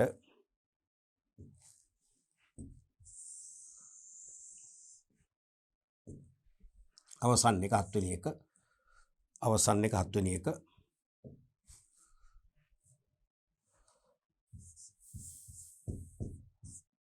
භෞතික වටපිටාව ෆිසිකල් එන්වයරන්මන්ට් කියන එක. භෞතික වටපිටාව දැන් මේකත් භෝජනාගාරයකට අතිශය වැදගත්. ඔබ දැකලා ඇති ලස්සන තැන්වල හොඳට ගස් කොළන් වවලා සිසිලගෙන තැනක තේරෙනවා. සමහර අපි පුස් සයිකලෙන් ගමනක් යන ගමන් පයින් ගමනක් යන දාඩිය දාගෙන යන්නේ. කෑමත් කන වෙලාව හරි බඩගිනි. අපි එතනට ගියාම දාඩිය හින්දෙනවා. අපේ දාහේ නිවෙනවා, මහන්සිය නිවෙනවා. ඇයි? ඒ තරම් සිසිල් පරිසරයක්. ඒ වගේ තැනක තමයි භෝජනාගාර තියෙන්න ඕනේ. තේරුණාද? දැන් පොළොන්නරුවේ තානායම භෝජනාගාරය තියෙන්නේ මේ පරාක්‍රම සමුද්‍රයට මැදි වෙන්න. ඒකෙන් පොඩි පාලමක් එක ඇදලා ඒක හරි ලස්සනයි. එතන කෑම කත සිසිල මාළු පේන ස්වභාවික නේ. අපි නිකන් මුහුද බෙද ඉඳන් කෑම කනවා වගේ. ඒ වගේ ඒ භෞතික වටපිටාව හරි ලස්සන තැනක් වෙන්න ඕනේ. දැන් සීගිරිය බලන්න. සීගිරියේ හෝටල් වල භෝජනාගාරයේ තියෙන්නේ භෝජනාගාරේ කෑම කනකොට සීගිරිය පේනවා. ඈතින් දිස්සෙනවා. සීගිරිය පේන විදියට. ඒ වගේ අපිට පුළුවන් එක මානයන්ගෙන් තේරෙනවද? විශේෂයෙන්ම අවට පරිසරයෙන් නිෂ්කලංක වෙන්න ඕනේ. ගහකොළ තියෙන්න ඕනේ. දූවිලි තොර වෙන්න ඕනේ. තේරෙනවද? දූවිලි තිබුණොත් අපි කෑම කන්න කැමති නෑ නේ. අන්න ඒ වගේ පරිසරයක් වෙන්න ඕනේ. ඒ වගේ අපි හිතමු ගස්කොළන් පිරි.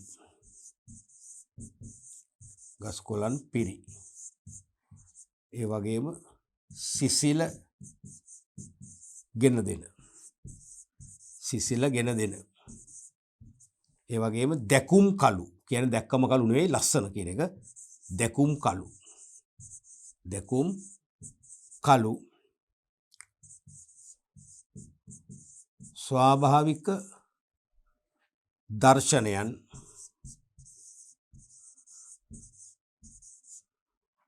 විද්‍යාමාන වන පරිසරයක්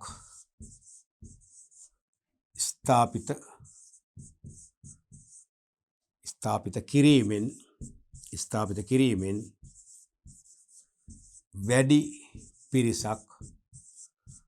වැඩි පිරිසක් ආකර්ෂණය කරගත හැක. වැඩි පිරිසක් ආකර්ෂණය කරගත හැක. ඔන්න වගේ භෝජනාගාරයක සේවා මිශ්‍රය සම්පාදනය වෙන්න ඕනේ. ඒ වගේ ඕන දෙයක් විභාගෙ ඉස්සරහට අහන්න පුළුවන් නේ. සමහරට පෞද්ගලික රෝහලක් ගැන අහන්න පුළුවන්. වෛද්‍යවරයෙකුගේ පෞද්ගලික වෛද්‍ය මධ්‍යස්ථානයක් නැත්නම් වෛද්‍ය සායනයක් ගැන අහන්න පුළුවන්. එහෙම නැත්නම් අපි හිතමු අධ්‍යාපන ආයතනයක් වෙන්න පුළුවන්. අධ්‍යාපන ආයතනත් ඒ දේදී අපිට ඉගෙන ගන්න හොඳ වටපිටාවක් පසුබිමක් තියෙන්න ඕනේ. ඒ වගේ මොකක් ඇහුවත් අපට ප්‍රායෝගිකව හිතලා මේ ඉගෙනගත්ත සේවා මිශ්‍රයේ උපාංග 7 පාවිච්චි කරලා ලියන්න පුළුවන්කම තියෙන්නට ඕනේ. හොඳයි දරුවනේ අපි අද පාඩම් පරිච්ඡේදයෙන් වැදගත්ම කියන්නේ අලෙවිකරණයේ හදවත බඳු වැදගත්ම ඒකකයක් වන අලෙවිකරණ සම්පාතේ හඳුන්වා දීමක් කළා. අලෙවිකරණ සම්පාතේ හඳුන්වා දුන්නා. ඒකේ උපාංග ගැන සිහිපත් කිරීමක් කළා. ඊට අමතරව සේවා සම්බන්ධයෙන් අලෙවිකරණ සම්පාතයත් සේවා මිශ්‍රය වශයෙන් අපි හඳුනාගත්තා. ඒකම අලෙවිකරණ සම්පාතය ව්‍යාපාරික දෘෂ්ටියෙන් අලෙවිකරණ සම්පාතය අපි P4ක් දකින්නේ. තේරෙනවද? නමුත් ගනුදෙනුකරුවගේ දෘෂ්ටියෙන් ඒක C4ක් බව තේරුම් ගත්තා. නැත්නම් සිවා මොඩලෙන් උත් අපි ඒක හඳුනා ගත්තා. ඊට අමතරව අලෙවිකරණ සම්පාතයේ ප්‍රයෝජන ගැන අපි අවබෝධයක් ලබා ගත්තා. ඊටත් අමතරව අලෙවිකරණ සම්පාතය ගැන හොඳ අවබෝධයක් ලබන්න විශේෂයෙන්ම සේවා සම්පාතය දක්වා අවබෝධයක් ලබා ගන්න හොඳ විභාග අභ්‍යාසයක් සාකච්ඡා කළා. මම හිතනවා දැන් අලෙවිකරණ සම්පාතය ගැන මූලික දැනුම ලැබුණා. අපි අලෙවිකරණ සම්පාතයේ උපාංග 4 වෙන්වෙන්ව සාකච්ඡා කරන්න බලාපොරොත්තු වෙනවා ඉදිරි පාඩම් පරිච්ඡේදවලදී.